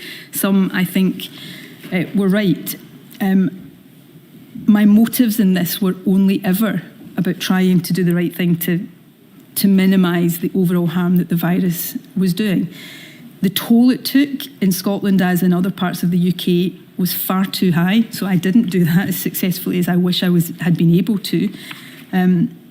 But perhaps in some ways, the measures we took had some impact. Professor Serene Diamond, the UK statistician's evidence to this inquiry, looking at the quite significant lower deaths in terms of COVID-19 on an age standardised basis in Scotland than in other parts of the UK, still far too high. We were always trying to protect people and to minimise harm in all of its forms. And the nature and the content and the substance of those decisions deserve to be scrutinised as closely as possible. It genuinely, I take it very, very personally when people question the very motives, because I know that the motives were absolutely in good faith and for the best reasons. Your desire to be the person that drove COVID out of Scotland was the reason why you entered into direct Twitter messaging with Professor Sridhar, whom Professor Morris, the chair of the COVID group, has told us was in a minority of one in being the only person on that group who thought that COVID could be driven out of Scotland at that time. I don't think that is a fair representation of her view, but I'm not here to speak for her. Can I just say, I didn't... This wasn't about my reputation as the person who drove COVID out of Scotland. I desperately wanted to minimise the harm of COVID in Scotland. I was not under any illusions about the reality of the situation we faced. I reached out to Professor Sridhar, I think for two main reasons. One was that she was a member of the advisory group, but she was also somebody, I think, to her great credit, who was seeking to communicate through the media messages that she thought was important regularly. As a result of that, I was periodically being asked for my response to views she'd expressed, and I wanted to, make sure I understood where she was coming from.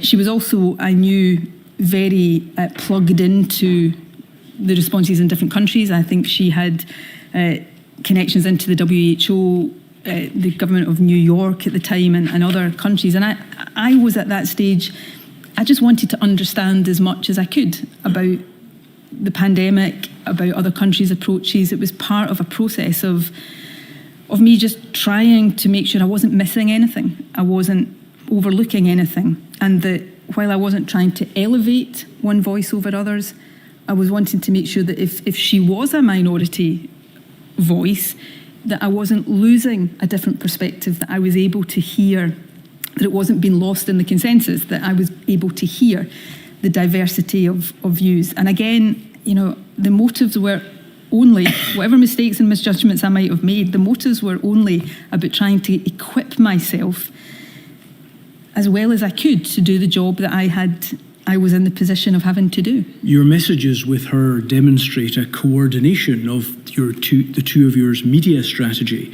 What you were trying to equip yourself with was the view of a scientist who would support your view that elimination was possible, even although she was in a minority of one on your COVID advisory group.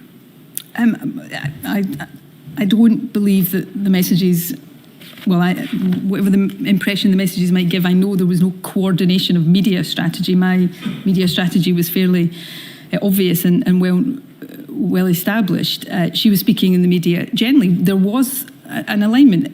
I wanted the Scottish Government to be suppressing COVID as much as possible, and whether she believed that could go further than others believed it could, and that I believed it could. Generally, the thrust of those messages was in vein with what the advice to me was, and to the messages we were communicating to the public. She frequently runs what she intends to say in the press and in press interviews by you in order to ensure that your positions are aligned. The volume of Professor Shridar's media output would suggest that if she ever did that, it was on a very small number of occasions. But also in terms of, I would very, very frequently in the question and answers that followed my daily briefings be asked about her views. So some of what you're reading in messages about and putting to me as coordination was simply, flagging up things she'd said in order that I knew what it was when I was asked about it. I come back to the point I keep making. My decisions and judgments can and should be scrutinised. My motives were never anything other than just trying to do the best I could in a situation that at times, I'm sure for every decision maker, felt as close to impossible as I've ever experienced. The focus on the elimination strategy took the Scottish Government's eye off the need to prepare for a second wave, which experts would have told you was inevitable, did it not? We knew a second wave was almost inevitable, as close to inevitable as anything was. No, it didn't. Preparation was done for it. That I don't accept that is the case. We, through the autumn of 2020, we went from lockdown to an opening up of the country through the route map that we'd set out at the end of May. We got to a point where we couldn't go to the final phase of that because of the epidemiology at the time. We then had a period where instead of reimposing measures, we were able to deal with outbreaks. We had some very localised outbreaks. We dealt with them through specific measures, and then the level system was applied. And actually, contrary to we didn't do anything to prepare for a second wave, we had continued to build up the testing and contact tracing capacity there that was a necessary part of trying to mitigate and minimise a second wave and deal with that as it happened. As it happened, the second, we didn't go into a second lockdown in November 2020 in Scotland. The second lockdown in Scotland came when the Alpha variant came along. So I don't accept that our eye was off the ball. I think we were taking difficult decisions, reaching difficult balances in the best way we possibly could. And I think the evidence overall is that while our response was far from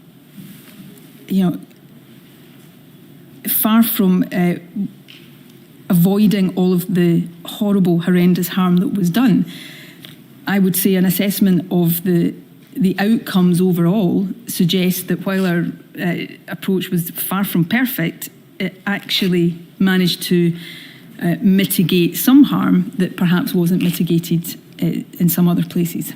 In his statement to this module, Professor Mark Woolhouse states at paragraph 345 that the start of the vaccine rollout, vaccine campaign, which you'll remember, Ms. Sturgeon, started towards the end of 2020 and into 2021, created a false impression that the pandemic would soon be over and described it as over-optimistic.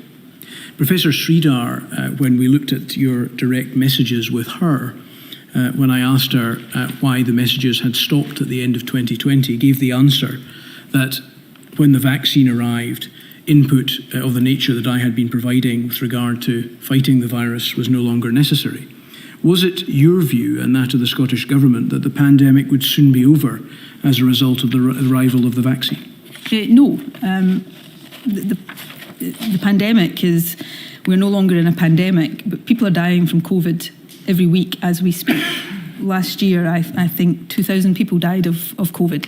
COVID has not gone away. Arguably, COVID will never go away, and I have never believed otherwise. In fact, I at points faced criticism for almost suggesting the alternative. I was criticised at points for being the voice of doom around COVID. What happened with the vaccine was that we entered a different phase. We entered a phase where, unlike the situation until that point, we haven't talked yet, I don't know whether we will, about the Scottish Government's four harms approach.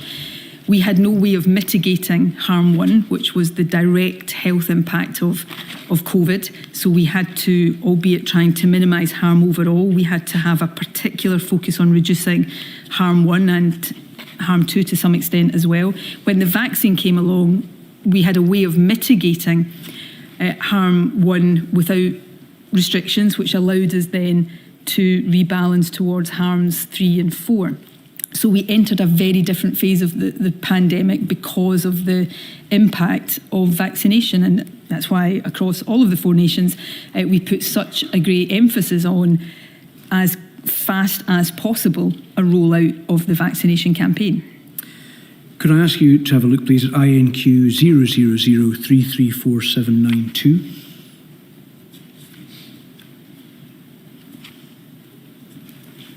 Returning to exchange between Mr. Youssef and Professor Leach, this time on the 10th of June 2021, pages 12 to 13. Forgive me, I'm not seeing it. Sorry, yes, we'll just get it up. My apologies.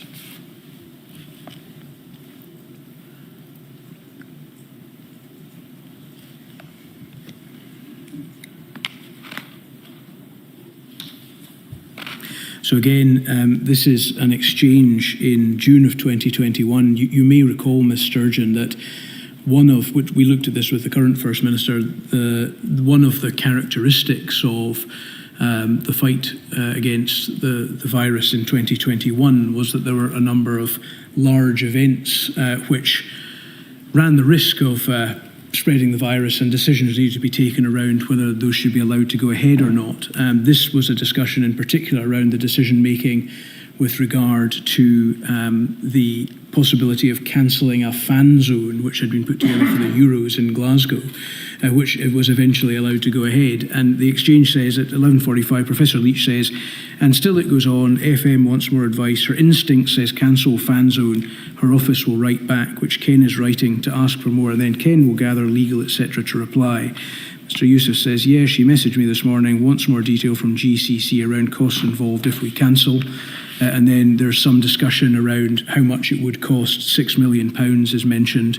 And then at 11:53, Mr. Youssef says, £6 million seems cheap for 31 days. Wonder if that factors in costs of food and beverage suppliers would have expected to make over the course of the fan zone, may look for compensation. Either way, if FM is going to cancel, needs to be done soon. She could hold the line and see how we get on and what the scenes on Monday look like. If people behave, then that might settle her nerves. Professor Leach, yep, I think that's costs, not profit. And he says she needs to do it before or at FMQs, if at all. And then Mr. Youssef says, I'll tell you what, from knowing her for 15 years, it is not often her instincts are wrong. Both Professor Leach and Mr. Youssef, the then Cabinet Secretary for Health and Social Care, seemed to be describing the ultimate decision taken in connection with the possible cancellation of this event as a matter which will be governed by your instincts. That's how you made decisions during the course of the pandemic, wasn't it, Ms Sturgeon? I think had the fan zone been cancelled, that is certainly an accusation that based on this exchange could have been made of me. But the fan zone wasn't cancelled, therefore my instinct didn't govern the decision. That was my instinct. I was, the Euros delayed by a year were happening. The fan zone did make me very nervous about people coming together in that way, given what we were dealing with. That was my instinct. I asked for further advice and consideration. That advice came back, and I was persuaded on the basis of the advice that my instinct was not what we should go with. We should go with the advice, and that is the position.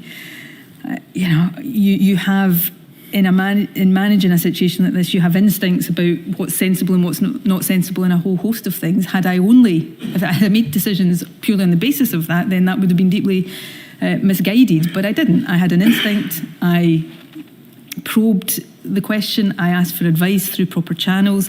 I considered that advice carefully, and on the basis of that, agreed that it should go ahead. And as it turns out, I think it was the right decision to allow it to go ahead, because it did not, the risk that I'd been worried about did not materialise. Would you agree with the proposition, Ms Sturgeon, that the Scottish Government's pandemic strategy was run on your instincts? No. Decisions were ultimately made not by Cabinet, but by you and a small band of trusted advisors. As I've said earlier on, I think the evidence before the inquiry of the Cabinet papers and the Cabinet minutes show that that is not the case. I was the First Minister. I had a responsibility to lead, to try to see the whole picture when Cabinet Secretaries, rightly and properly, are focused on their own portfolio interests. In any leadership position, you have instincts. You learn to trust, or also to know when not to trust your instincts. But as this exchange, again, I would say, if this exchange had ended with her instinct is to cancel the fan zone, and at 12 o'clock at First Minister's Questions I had stood up and announced the cancellation of the fan zone, that would prove, I think, the proposition you're putting to me. But it didn't. I had an instinct. I tested it with the experts. I asked for advice. I considered that advice, and on the basis of that advice, decided the opposite of what my instinct had started out telling me. Part of your instinct is based on a desire to seek to advance this cause of Scottish independence, isn't it? Not in the management of the pandemic. I don't think it's any. I don't think I'm breaking any news today to say that I have spent a lifetime campaigning for independence. I will no doubt continue to campaign for independence. I know I will. But when in a position of leadership and decision making, you are confronted with a global pandemic. And as I remember sitting one night in probably February 2020 in Bute House with a set of reasonable worst case scenario figures in front of me, and a figure for the potential number of deaths that might unfold, which thankfully didn't unfold at that level, my instincts became something completely different. In that moment, my only instinct, and the instinct I brought to the management of the pandemic, was how do I lead a government that makes the best possible decisions in horrific circumstances to try to minimise the harm that this virus is going to do. And people will make their own judgments about me, about my government, about my decisions, but for as long as I live, I will carry the impact of these decisions. I will carry regret at the decisions and judgments I got wrong, but I will always know in my heart and in my soul that my instincts and my motivation was nothing other than trying to do the best in the face of this pandemic. It was your instinct to seek to create a difference between your approach and that of the UK government, despite the obvious need in the face of the virus for a collaborative strategy, wasn't it? No, it wasn't. It was my instinct to do everything I thought was necessary and appropriate to minimise harm to the people of Scotland. That was my instinct. And where that necessitated being different to the UK government, it was more important to me that we did what we thought in Scotland was right than it was in aligning with decisions we thought were wrong and would potentially increase harm rather than minimise harm. I feel to my core that the number of lives lost to this pandemic were far too high. We were never going to be able to get through a pandemic with no loss of life. I think it was far too high. I think the other impacts were far too high, and every death is a tragedy that I regret, and that people in this room and outside across the country are living with the grief and trauma of. So we didn't do as well as I wish we were able to. I think I quoted the evidence to the inquiry from Serene Diamond on the age standardised mortality measure, the one that he says is legitimate. The deaths in Scotland were significantly lower than in other parts of the UK, far, far too high. But that says to me that even if it was only at the margins, our decision making managed to minimise the harm to some extent, and that was my duty. It was your instinct to seek to move away from existing structures which had been designed to try to manage procedures in this type of situation, like COBRA and SAGE, and to form your own. I would have, if I can address SAGE and COBRA, it wasn't my decision when COBRA met, how often it met. I wish COBRA had continued to meet.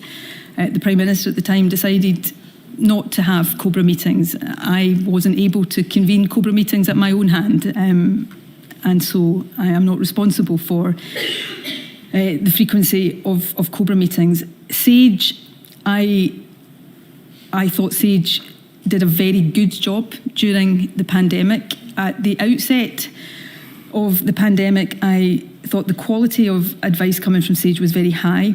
I had two concerns about it, or about having that as the sole source of advice. One was, understandably, and this is not a criticism, its advice was not necessarily tailored to the demographics, the health profile, the epidemiology in Scotland. And secondly, I had no ability, I didn't even know at the start of the pandemic who was on SAGE.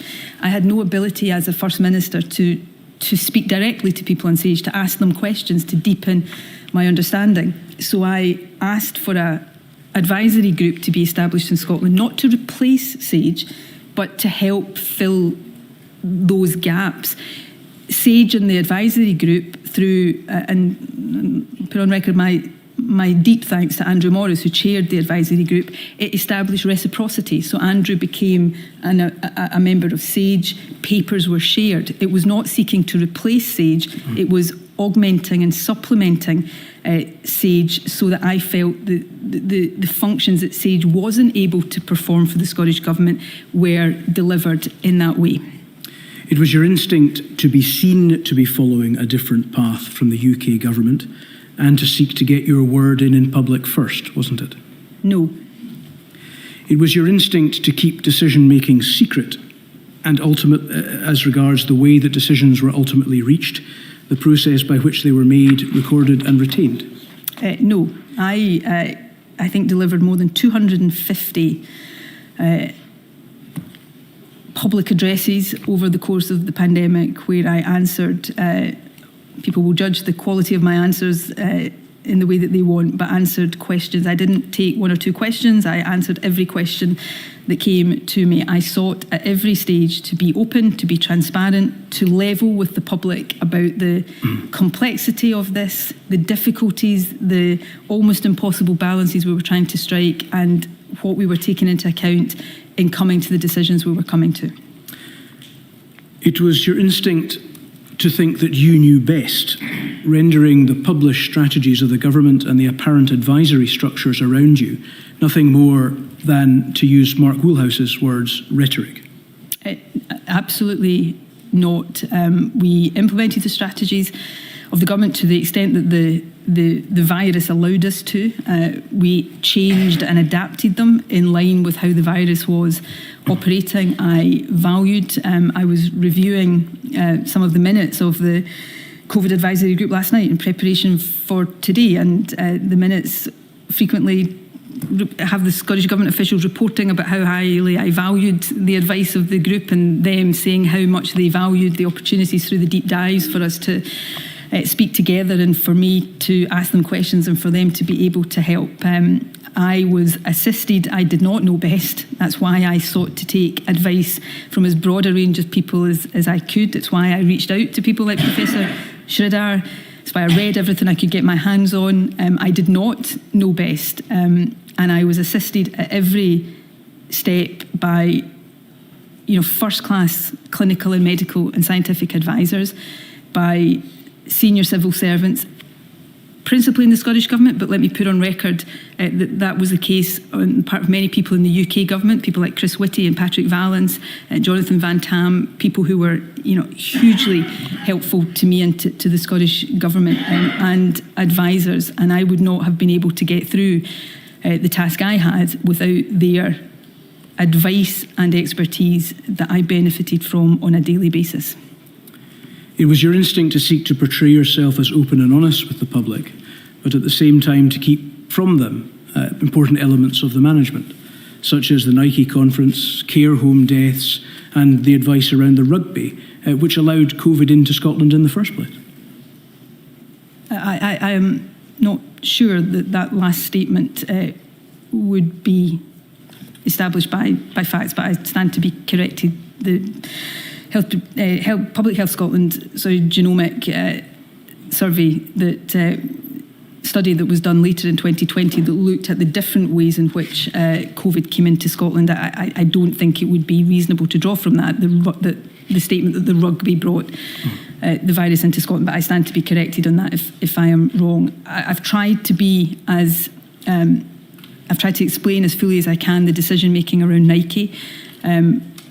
The reasons for that, the legitimate reasons for that, but how I think it is reasonable that people think that was the wrong judgment.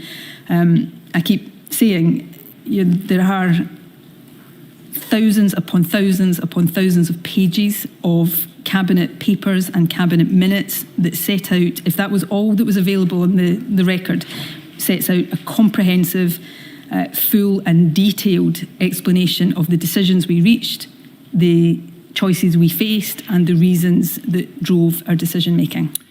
The people of Scotland deserve better than a pandemic strategy run on your instincts, did they not, Ms Sturgeon? They did indeed, which is why they didn't get a pandemic run on my instincts. We started these evidential hearings a couple of weeks ago with oral evidence from Mrs Jane Morrison, a representative of the Scottish COVID bereaved group whose wife died of COVID acquired in a hospital in October 2020. Mrs Morrison and her group had sought answers about matters of significant concern to them and about the pandemic in a meeting with you in March 2021. They did not get them. In the statement of the Scottish COVID bereaved to the Enquiry, the remaining representatives of many who died, these words appear: hubris does not stop a pandemic. The story of COVID in Scotland is the story of the hubris of Nicolair Sturgeon, is it not? No, I do not believe that to be the case. I am in the fortunate position of not having personally lost anyone to COVID.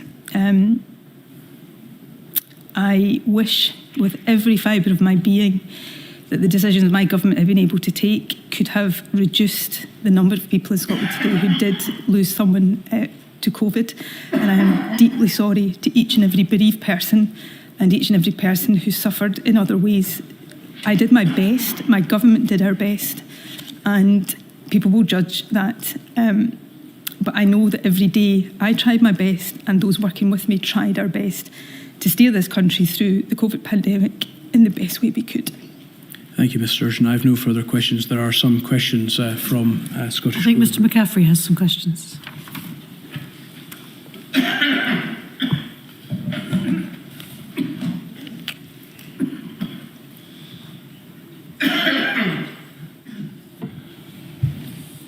obligement, Lady.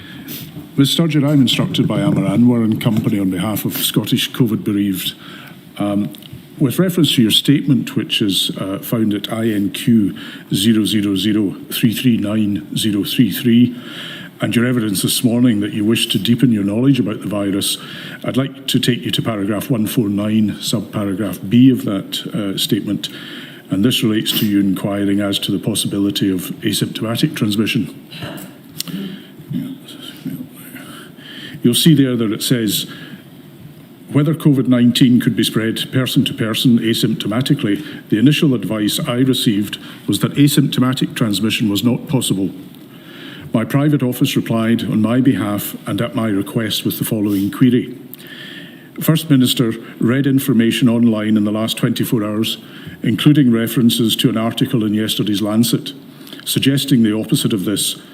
That is, that people may be infectious before being symptomatic. What is the very certain statement in paragraph 14 based on? I received further advice from Public Health Scotland on the 25th of January.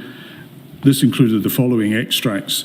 It is likely that person-to-person transmission, when it does occur, mostly involves transmission of virus from people with symptoms and infected people with symptoms. For example, someone who's coughing are much more likely to spread virus around than someone who is infected but free of symptoms. The evidence and advice on asymptomatic transmission remained uncertain until around April or May 2020, after which there seemed to be more of an acceptance that asymptomatic transmission was an issue. So my question, Ms Sturgeon, is therefore, why then, if by that date you knew that asymptomatic transfer was possible, would you consider that releasing people from hospital to care homes, but only testing if they had symptoms, was any protection at all? And on the basis of this advice received from Public Health Scotland that asymptomatic transmission was a possibility, why was it maintained that there was any uncertainty about this issue? Would it therefore not have been prudent to have erred on the side of safety? Thank you. If I can very briefly, as you can see from my evidence there and the extracts from advice and my responses to that advice, if I can summarise, I think, as it can be seen there, the issue of uncertainty was not so much a binary one of was there or was there not the possibility of asymptomatic transmission. The uncertainty was the extent to which that was a serious issue, and certainly the advice that came to me, and I think the advice from the WHO until certainly into the spring, perhaps early summer of 2020, was that there was uncertainty and disagreement about whether it was a very small risk or a much more substantial risk, and that was uncertain.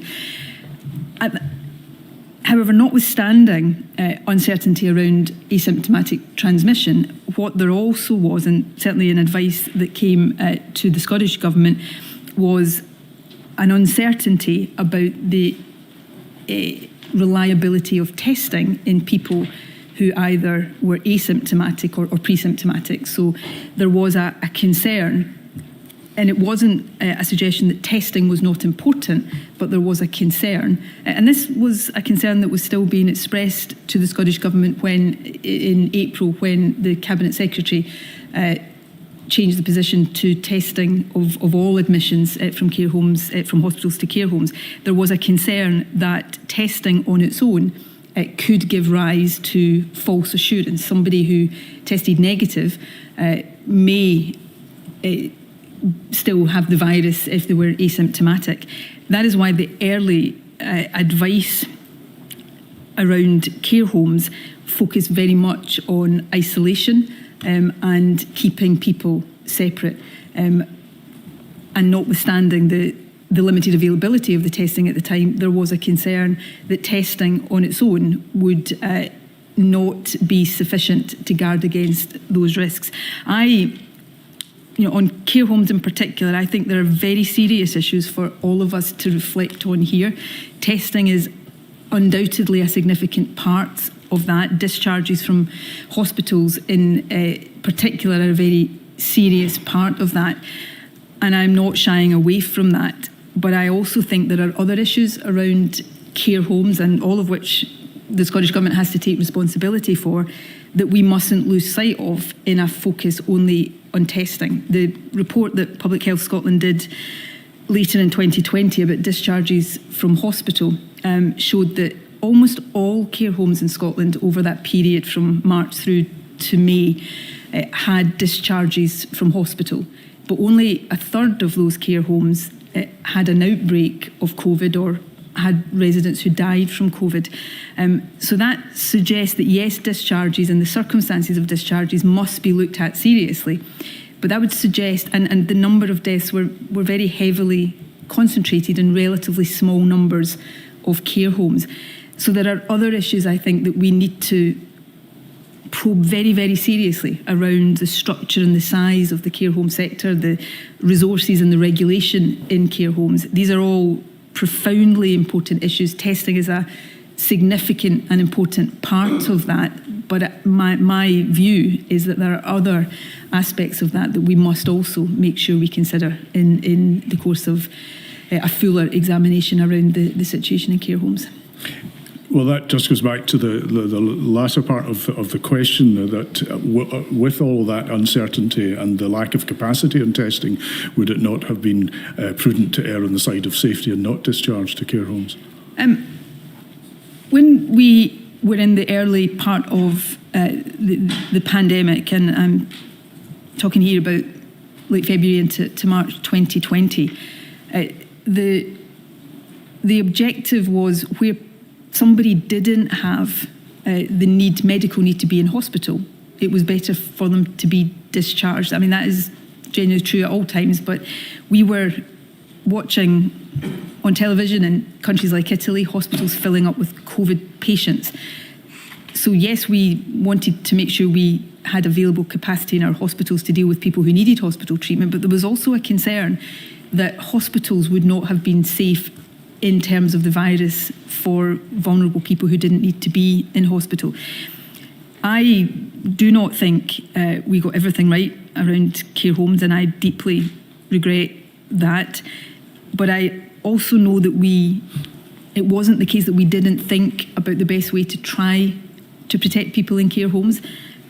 The guidance, there were undoubtedly flaws and deficiencies in that guidance, but the advice at that time was that isolation, keeping people as separate as possible, was the best way to protect people in care homes. Now, clearly, that didn't have the effect that we wanted it to. I am, of all of the important issues around this pandemic, the situation in care homes is one of the most important to properly scrutinise and understand. I am, I suppose, simply saying that I think testing is an important part of that, but I think for me, it raises a lot of other issues about care homes, the care home sector, how the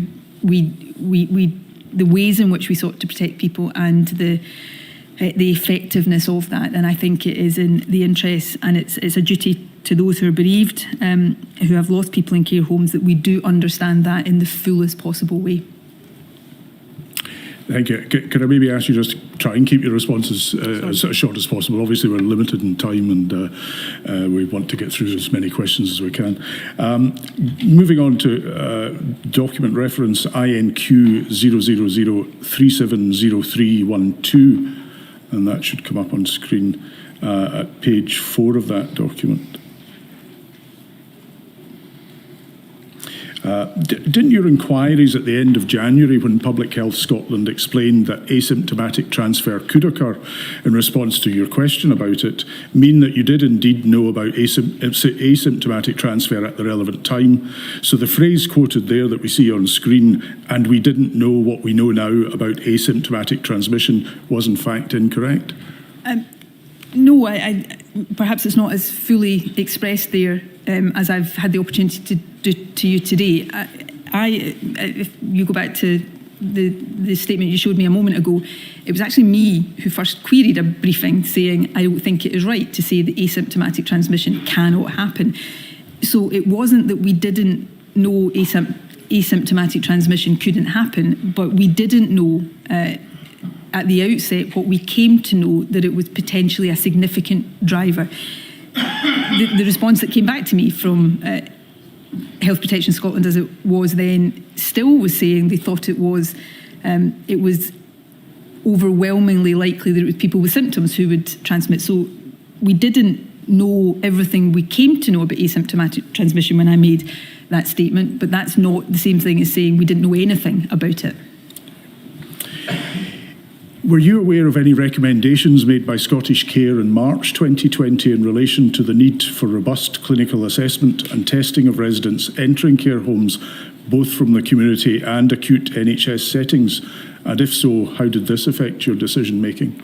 I was aware of comments and recommendations that Scottish Care and other organisations and bodies were making. I don't know whether I was aware of the specific ones you're quoting to me there. We sought to factor all of that into our decision making. We extended testing to care homes and to a range of other settings as we built up testing capacity. However, we didn't think that it was ever safe to rely only on testing for the reasons that even if we accept asymptomatic transmission happens, there is and was doubt about the reliability of tests to detect the virus in people who were asymptomatic or pre-symptomatic.